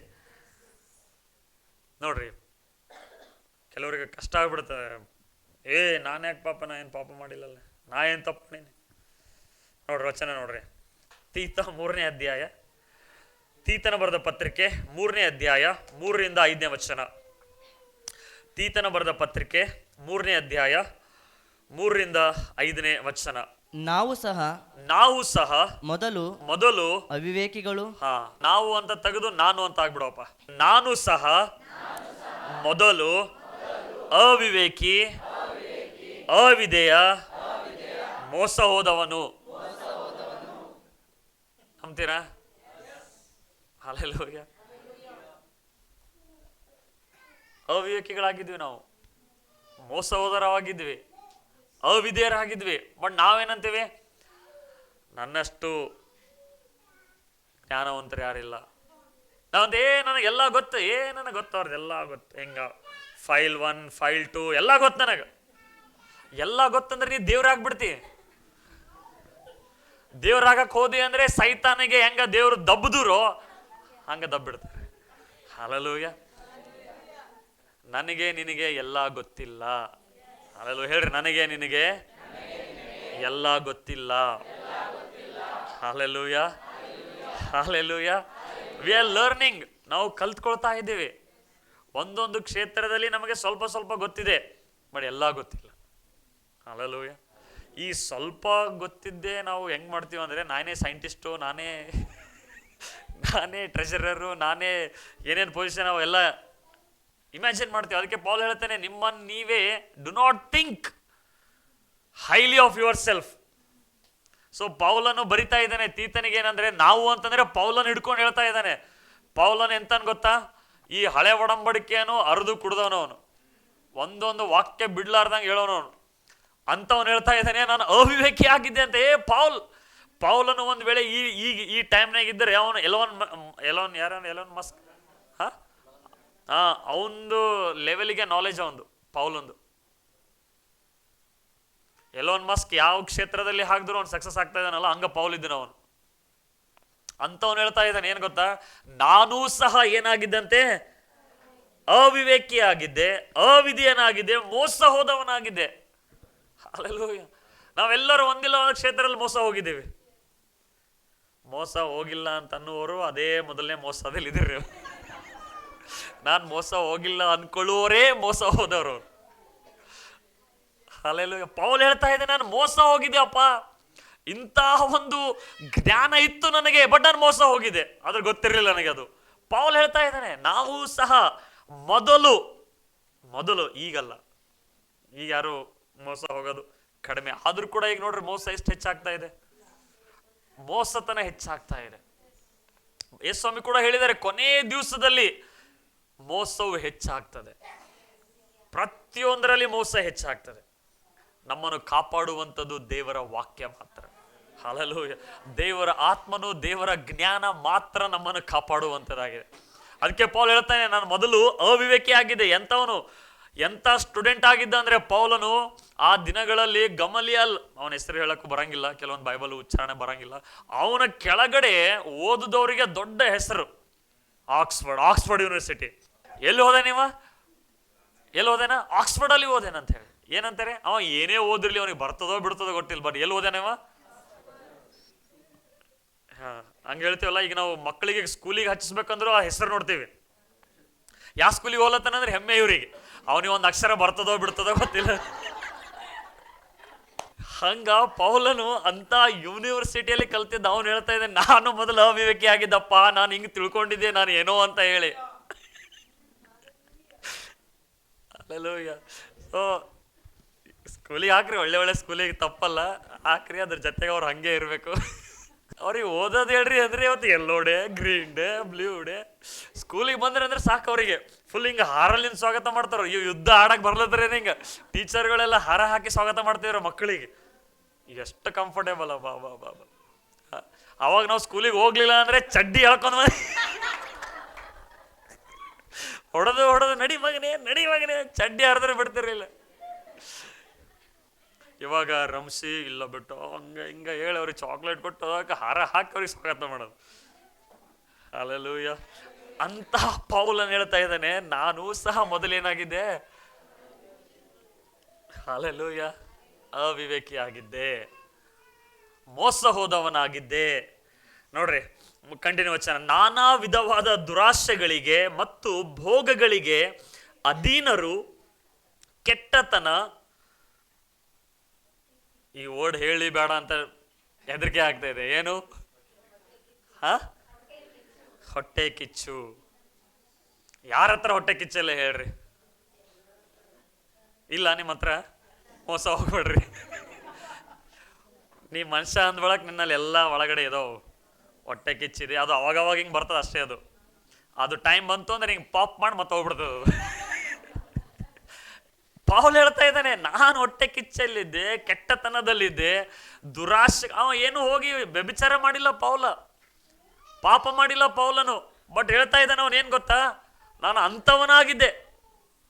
ಹೊಟ್ಟೆ ಕಿಚ್ಚು, ಅನೇಕ ದುರಾಶೆಗಳಲ್ಲಿ ನನ್ನಲ್ಲಿತ್ತು. ಹಲ್ಲೆಲೂಯಾ. ಅದಕ್ಕೆ ಹೊಟ್ಟೆ ಕಿಚ್ಚು ಪಡಬೇಡ್ರಿ. ಹಲ್ಲೆಲೂಯಾ. ಹೊಟ್ಟೆ ಕಿಚ್ಚು ಭಾಳ ಡೇಂಜರ್ ಅದು. ಅದ್ರ ಮೇಲೆ ಯಾವಾಗಾದ್ರೂ ಒಂದ್ಸಲ ಫುಲ್ ಸರ್ಮನೆ ಮಾಡೋಣ. ಓಕೆ. ಹೊಟ್ಟೆ ಕಿಚ್ಚುಗಳಲ್ಲಿ ಕಾಲ ಕಳೆಯುವವರು, ಟೈಮ್ ಪಾಸ್ ಮಾಡುವವರಲ್ಲಿ ಪೌಲ ಹೇಳ್ತಾ ಇದ್ದಾನೆ, ಕಾಲ ಕಳೆಯುವವರು, ಅಸಹ್ಯರು, ಒಬ್ಬರನ್ನೊಬ್ಬರು ಹಗೆ ಮಾಡುವವರು ಆಗಿದ್ದೆವು. ಹಲ್ಲೂಯ. ಎದುರುಗಡೆ ಬಂದಾಗ ನೈಸ್ ಆಗಿ ಮಾತಾಡೋದು, ಆಮೇಲೆ ಗೊತ್ತಾ ಅವನ ಬಗ್ಗೆ ಹಾಗೇತನ. ಹಲ್ಲೂಯ. ಹೇಳ್ತಾ ಇದ್ದಾನೆ ಏನಂತೆ, ಹಗೆ ಮಾಡುವವರಾಗಿದೆ, ಒಬ್ಬರನ್ನೊಬ್ಬರು ಹಗೆ ಮಾಡುವವರಾಗಿದ್ದೆವು. ಪಾಪ, ನಾವು ಪಾಪಿ ಅಂತ ಎಷ್ಟು ಜನ ಒಪ್ಕೊಂಡಿದ್ದೀವಲ್ಲ. ಅಲ್ಲಿ ವಾಕ್ಯ ಹೇಳ್ತಾ ಇದೆ ಏನಂದ್ರೆ, ನಾವು ಹಗೆ ಮಾಡ್ತಾ ಇದ್ದಿದ್ವಿ, ಹೊಟ್ಟೆ ಕಿಚ್ಚಿತ್ತು, ನಮ್ಮಲ್ಲಿ ಅಸಹ್ಯರಾಗಿದ್ವಿ, ಒಬ್ರಿಗೊಬ್ಬರು ನಾವು ದ್ವೇಷ ಮಾಡ್ತಾ ಇದ್ದಿದ್ವಿ.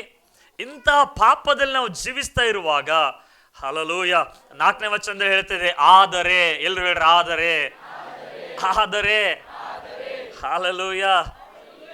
ಇಂಥವ್ರ ಬಳಿಗೆ ಹೋಗಿ ಯಾರಾದ್ರೂ ಅವರಿಗೆ ಪ್ರೀತಿ ಮಾಡ್ತಾರ? ನಿನ್ ಮೇಲೆ ಹೊಟ್ಟೆ ಕಿಚ್ಚು ಪಡ್ಲತ್ತಾನ, ನಿನ್ ಮೇಲೆ ಹಗೆ ಮಾಡ್ಲತ್ತಾನ, ನಿನ್ನ ಬೈಲತ್ತಾನ, ಅವನು ಅಸಹ್ಯನಾಗಿದ್ದಾನ. ಅಂಥವ್ರಿಗೆ ಹೋಗಿ ಯಾರಾದ್ರೂ ನೀನ್ ಅಂದ್ರೆ ಬಹಳ ಇಷ್ಟಪ್ಪ ನನಗ ಅಂತೀವ? ನಾವು ಅಂತೀವೇನ್ರಿ? ಅನ್ನಂಗಿಲ್ಲ. ಬಟ್ ದೇವ್ರೇನ್ ಹೇಳ್ತಾ ಇದ್ದಾರೆ, ಇಂಥ ಪಾಪಿ ಆಗಿದ್ವಿ ನಾವು. ಹಲ್ಲೂಯ. ನಾನು ಆತ್ಮಿಕವಾಗಿ ಬೆಳೀತಾ ಇದ್ದೀನಿ ಅಂತ ಹೆಂಗ್ ಗೊತ್ತಾಗ್ತದೆ ಗೊತ್ತಾ? ಆತ್ಮಿಕವಾಗಿ ಹೆಂಗ್ ಬೆಳೀತಾ ಇದ್ದೀನಿ ಅಂತ ಗೊತ್ತಾಗ್ತದೆ ಅಂದ್ರೆ, ನೀನು ಬೆಳೀತಾ ಬೆಳೀತಾ ಹೋದಾಗ ನಿನ್ನಲ್ಲಿರುವ ಸಿನ್ ಅದು ರಿವೀಲ್ ಆಗ್ತದೆ, ನಿನ್ನಲ್ಲಿರುವ ಪಾಪಗಳು ನಿನಗೆ ಅದು ಗೊತ್ತಾಗ ಸ್ಟಾರ್ಟ್ ಆಗ್ತದೆ. ಅದಕ್ಕೆ ಪೌಲನು ಹೇಳ್ತಾ ಇದ್ದಾನೆ, ಫಸ್ಟ್ ಆಗಿ ರಕ್ಷಣೆ ಹೊಂದಿದಾಗ ನಾನು ಎಲ್ಲರಿಗಿಂತ ಹೆಚ್ಚಾಗಿ ಸೇವೆ ಮಾಡಿದೆ ಅಂತ ಅಂದ. ಸ್ವಲ್ಪ ಮುಂದೆ ಬೆಳೆದ, ಆಮೇಲೆ ಅಂದ, ದೇವರು ಪಾಪಿಗಳಲ್ಲಿಯೇ ಪಾಪಿಯಾಗಿದ್ದೆ ನಾನು, ನನ್ನಂತವನು ದೇವರು ಆರಿಸ್ಕೊಂಡ ಸ್ವಲ್ಪ ವರ್ಷ ಆದ ನಂತರ. ಆಮೇಲೆ ತಿಮೋತಿಯ ಬರೆದ ಪತ್ರಿಕೆಯಲ್ಲಿ ಬರ್ತಾ ಇದ್ದಾನೆ, ಅವಾಗ ಪೌಲ್ ಹೇಳ್ತಾ ಇದ್ದಾನೆ, ಪಾಪಿಗಳಲ್ಲಿಯೇ ಚೀಫ್ ಸಿನ್ನರ್. ಅಂದ್ರೆ ಕೆಲವ್ರು ಅಂತ ನೋಡ್ರಿ, ಇವನು PhD ಮಾಡ್ಯಾನದ್ರಲ್ಲ ಅಂತ ಹೇಳಿ. ಹಂಗ ಪೌಲ್ ಹೇಳ್ತಾ ಇದ್ದಾನೆ, ವರ್ಸ್ಟ್ ಸಿನ್ನರ್ನ ಯಾವಾಗ ಅಂತ್ಯ ಅವಸ್ಥೆಗೆ, ಅಂತ್ಯ ಕಾಲದಲ್ಲಿ, ಅವನು ತನ್ನ ಜೀವನದ ಅಂತ್ಯ ಕಾಲದಲ್ಲಿ ಬಂದಾಗ, ಅಂದ್ರೆ ಅವನು ಬೆಳೆದ ಹಾಗೆ ಅವನ ಕಂಡೀಷನ್ ಅವನಿಗೆ ರಿವೀಲ್ ಆಗ್ತಾ ಇದೆ, ಅವನ ಪಾಪದ ಅರಿವು ಅವನಿಗೆ ಬರ್ತಾ ಇದೆ. ಹಲ್ಲೂಯ. ಅಂತ ಪಾಪಿಯನ್ನು ದೇವರು ವಾಕ್ಯದಲ್ಲಿ ಹೇಳ್ತದೆ, ದೇವರು ಲೋಕದ ಮೇಲೆ ಎಷ್ಟೋ ಪ್ರೀತಿಯನ್ನಿಟ್ಟು. ಹಲ್ಲೂಯ, ಹಲ್ಲೂಯ. ಇಲ್ಲಿ 4ನೇ ವಚನದಲ್ಲಿ ಹೇಳ್ತದೆ, ಆದರೆ ನಮ್ಮ ರಕ್ಷಕನಾದ ದೇವರ ದಯೆಯು ಜನೋಪಕಾರವು ಪ್ರತ್ಯಕ್ಷವಾದಾಗ, ಹಲ್ಲೂಯ, ನಾವು ಮಾಡಿದ ಪುಣ್ಯ ಕ್ರಿಯೆಗಳ ನಿಮಿತ್ತದಂದಲ್ಲ, ಆತನ ಕರುಣೆಯಲ್ಲಿಯೇ. ಹಲ್ಲೂಯ. ನಮ್ಮ ಪುಣ್ಯ ಕ್ರಿಯೆಗಳಿಂದಲ್ಲ. ನಾವು ಅನೇಕ ಸಲ ಅಂತೇವೆ, ನಾನೇನ್ ತಪ್ಪು ಮಾಡಿದ್ದೀನಿ ಅಂತ ದೇವರನ್ನ ಇಂಥ ಶಿಕ್ಷೆ ಕೊಡ್ತಾ ಇದ್ದೇವೆ ಅಂತ ಹೇಳಿ. ಹಲ್ಲೂಯ. ನೀನು ತಪ್ಪು ಮಾಡಿದ್ದೀನಿ, ನೀನು ಒಳ್ಳೆಯವನಿದ್ದೀಯ ಅಂತ ಅಲ್ಲ. ಕೆಲವರು ಅಂತೇವೆ, ನಾವು ಯಾವ ಜನ್ಮದ ಪಾಪ ಮಾಡಿದ್ದೇನಪ್ಪ, ಈ ಜನ್ಮನ ನಾನು ಅನುಭವಿಸ್ತಾ ಇದ್ದೀನಿ ಅಂತ ಹೇಳಿ. ದೇವರು ನಮ್ಮ ಪುಣ್ಯ ಕ್ರಿಯೆಗಳಿಂದ ನಾವು ದೇವರ ಪ್ರೀತಿಯಾಗ್ಲಿ ದೇವರ ಕಾರ್ಯಗಳಾಗ್ಲಿ ಪಡೆದುಕೊಳ್ಳಕ್ಕೆ ಸಾಧ್ಯ ಇಲ್ಲ. It's free. ದೇವರು ಫ್ರೀ ಆಗಿ ಕೊಡ್ತಾ ಇದ್ದಾರೆ ಅಂದ್ರೆ ನಾವು ಅದಕ್ಕೆ ಏನ್ ಮಾಡ್ತಾ ಇದ್ದೀವಿ? ಬೆಲೆ ಕಟ್ತಾ ಇದ್ದೀವಿ. ಅಲ್ಲೇ ಸ್ಟಾಪ್ ಆಗ್ಬಿಡುತ್ತೆ ಬ್ಲೆಸ್ಸಿಂಗ್, ಅದು ಅಲ್ಲೇ ಆಶೀರ್ವಾದ ನಿಂತು ಹೋಗ್ಬಿಡ್ತದೆ. ಅದಕ್ಕೆ ಇಲ್ಲಿ ವಾಕ್ಯದಲ್ಲಿ ಹೇಳ್ತದೆ, ನಾವು ಮಾಡಿದ ಪುಣ್ಯ ಕ್ರಿಯೆಗಳ ನಿಮಿತ್ತದಿಂದಲ್ಲ, ಆತನ ಕರುಣೆಯಲ್ಲಿಯೇ.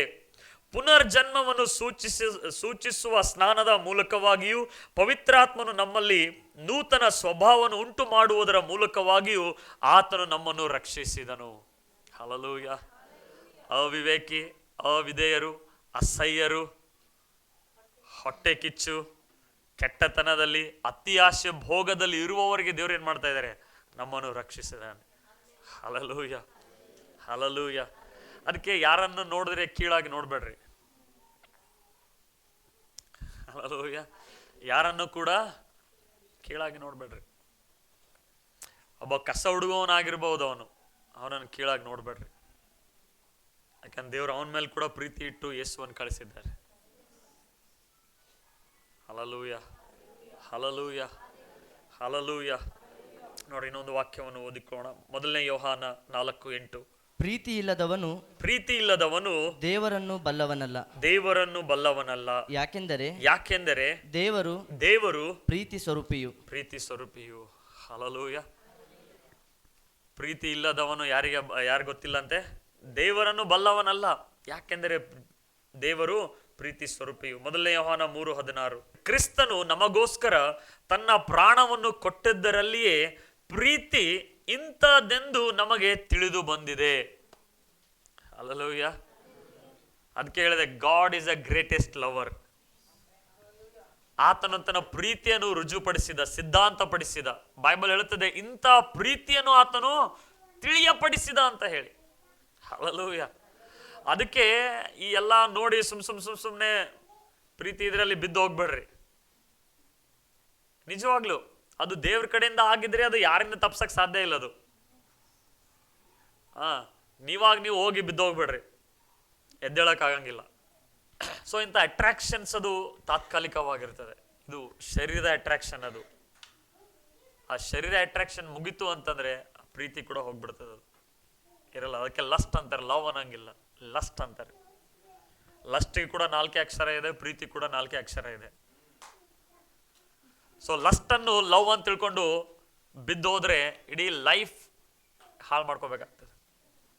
ಅದಕ್ಕೆ ಬೈಬಲ್ ಅಲ್ಲಿ ಹೇಳ್ತದೆ ಏನಂದ್ರೆ, ಕ್ರಿಸ್ತನು ನಮಗೋಸ್ಕರ ತನ್ನ ಪ್ರಾಣವನ್ನು ಕೊಟ್ಟದ್ದರಲ್ಲಿಯೇ ಪ್ರೀತಿ ಇಂಥದ್ದೆಂದು ನಮಗೆ ತಿಳಿದು ಬಂದಿದೆ. What is love? ಪ್ರೀತಿ ಅಂದ್ರೆ ಏನು ಅಂತ ಕೇಳ್ತಾರಲ್ಲ, ಜೀಸಸ್ ತೋರಿಸಿದ್ದಾರೆ ಅದು ಶಿಲುಬೆ ಮೇಲೆ. ಹಲ್ಲೆಲೂಯಾ. ನಿಜವಾದ ಪ್ರೀತಿ ಇನ್ನೊಬ್ಬರಿಗೆ ಕೊಡುವಂಥದ್ದಾಗಿದೆ. ಹಲ್ಲೆಲೂಯಾ. ನಿಜವಾದ ಪ್ರೀತಿ ಇನ್ನೊಬ್ಬರಿಂದ ತೆಗೆದುಕೊಳ್ಳುವಂಥದ್ದಲ್ಲ. ನಿಜವಾದ ಪ್ರೀತಿ ಇನ್ನೊಬ್ಬರಿಗೆ ಅದು ಕೊಡುವಂಥದ್ದಾಗಿದೆ. ಕೊಡುವುದ್ರ ಬಗ್ಗೆ ನೆಕ್ಸ್ಟ್ ಹೇಳಿ. ಬಟ್ ದೇವರು, god is a greatest lover. Hallelujah, hallelujah. ಅಬ್ರಹಾಮನಿಗೆ ದೇವರು ವಯಸ್ಸಾದ ಕಾಲದಲ್ಲಿ ಮಗುವನ್ನು ಕೊಡ್ತಾರೆ. ಆ ಮಗು ಲೇಟ್ ಆಗಕ್ಕೆ ದೇವ್ರ ಕಾರಣ ಅಲ್ಲ, ಅವರಿಬ್ಬರೇ ಕಾರಣ. ನಾವು ಅನ್ಕೋತೇವೆ ದೇವರು. ನೋಡ್ರಿ, ಕೆಲವೊಂದು ವಾಕ್ಯಗಳನ್ನು ಓದಿದಾಗ ನಾವು ಪವಿತ್ರಾತ್ಮನಿಗೆ ಕೇಳಿಕೊಳ್ಳಬೇಕು. ಯಾಕೆಂದ್ರೆ ಕೆಲವೊಂದು ಓದಿದಾಗ ದೇವ್ರು ಯಾವ ಲೇಟಾಗಿ ಮಾಡ್ಕೊಡ್ತಾರೆ. ಇಲ್ಲ, ಅವರಿಬ್ಬರೇ ಕಾರಣ, ಅಬ್ರಹಾಮ್ ಮತ್ತೆ ಇಸಾಕ್. ಅಬ್ರಹಾಮ್ ನಂಬಿಕೆಯ ತಂದೆ ಅಂತೀವಲ್ಲ, ಆ ನಂಬಿಕೆಯ ತಂದೆ ಮುಂಚೆ ಹೆಂಗಿದ್ದು ಗೊತ್ತಾ? ಅಲ್ಲ, ಅವನ ಸ್ಟೋರಿ ನೋಡಿದ್ರೆ ಹೆಂಡತಿಗೆ 2 ಸಲ ಮಾರ್ತಾನ ಅವನು.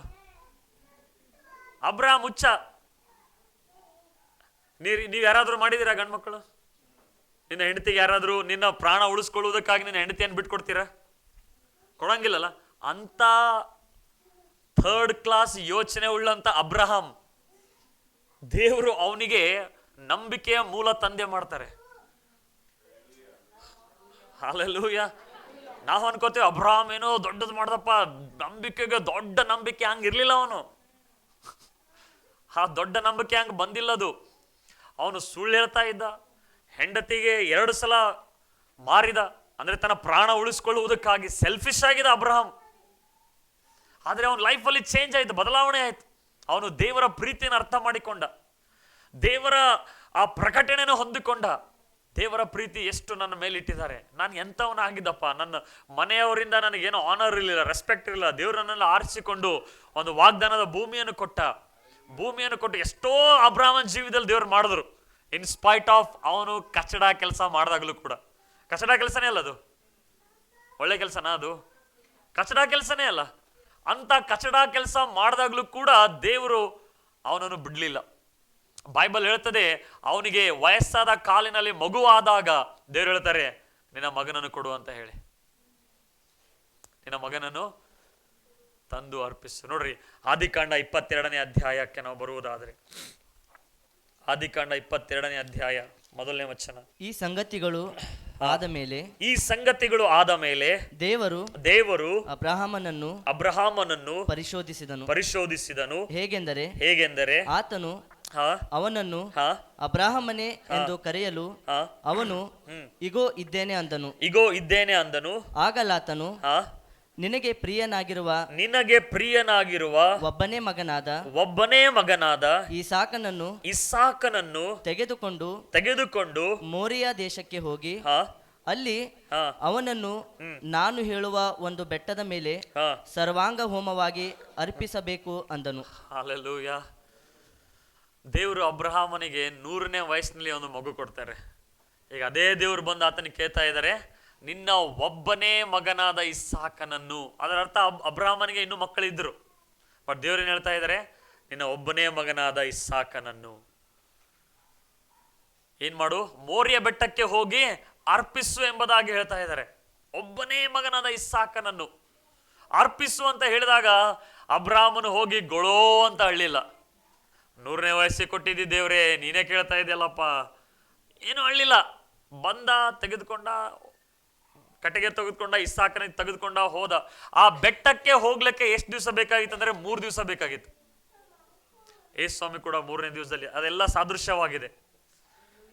ಅಬ್ರಾಹ್ಮನಿಗೆ ದೇವರು ತನ್ನ ಯೇಸು ಕ್ರಿಸ್ತನ ಮಗನನ್ನು ತೋರಿಸಿಕೊಡ್ತಾ ಇದ್ದಾರೆ, ಪ್ರಕಟಗೊಳಿಸ್ತಾ ಇದ್ದಾರೆ. ಹೋಗ್ತಾನೆ ಅಬ್ರಾಹ್ಮನು. ಹೋದಾಗ ನೋಡ್ರಿ, ಸ್ವಂತ ಮಗನನ್ನು ಆ ಒಂದು ಇದ್ರ ಮೇಲೆ ಹಾಕ್ತಾ ಇದ್ದಾನೆ. ದೇವ್ರು ಹೇಳ್ತಾ ಇದ್ದಾರೆ, ನಿನ್ನ ಮಗನನ್ನು ಏನ್ ಮಾಡಬೇಡ, ಕೊಲ್ಲಬೇಡ. ಆ ಫುಲ್ ಸ್ಟೋರಿಯಲ್ಲಿ ಓದಿದ್ರೆ ನನಗೆ ಆಶ್ಚರ್ಯ ಏನು ಅಂತಂದ್ರೆ, ಈ ಅಬ್ರಾಹ್ಮನಿಗೆ ಇಂಥ ನಂಬಿಕೆ ಹೆಂಗೆ ಬಂತು? ತನ್ನ ಒಬ್ಬನೇ ಮಗನಿಗೆ ಕೂಡ ಕೊಡಕ್ಕೆ ಅವನು ಸಿದ್ಧನಾಗಿದ್ದಾನೆ.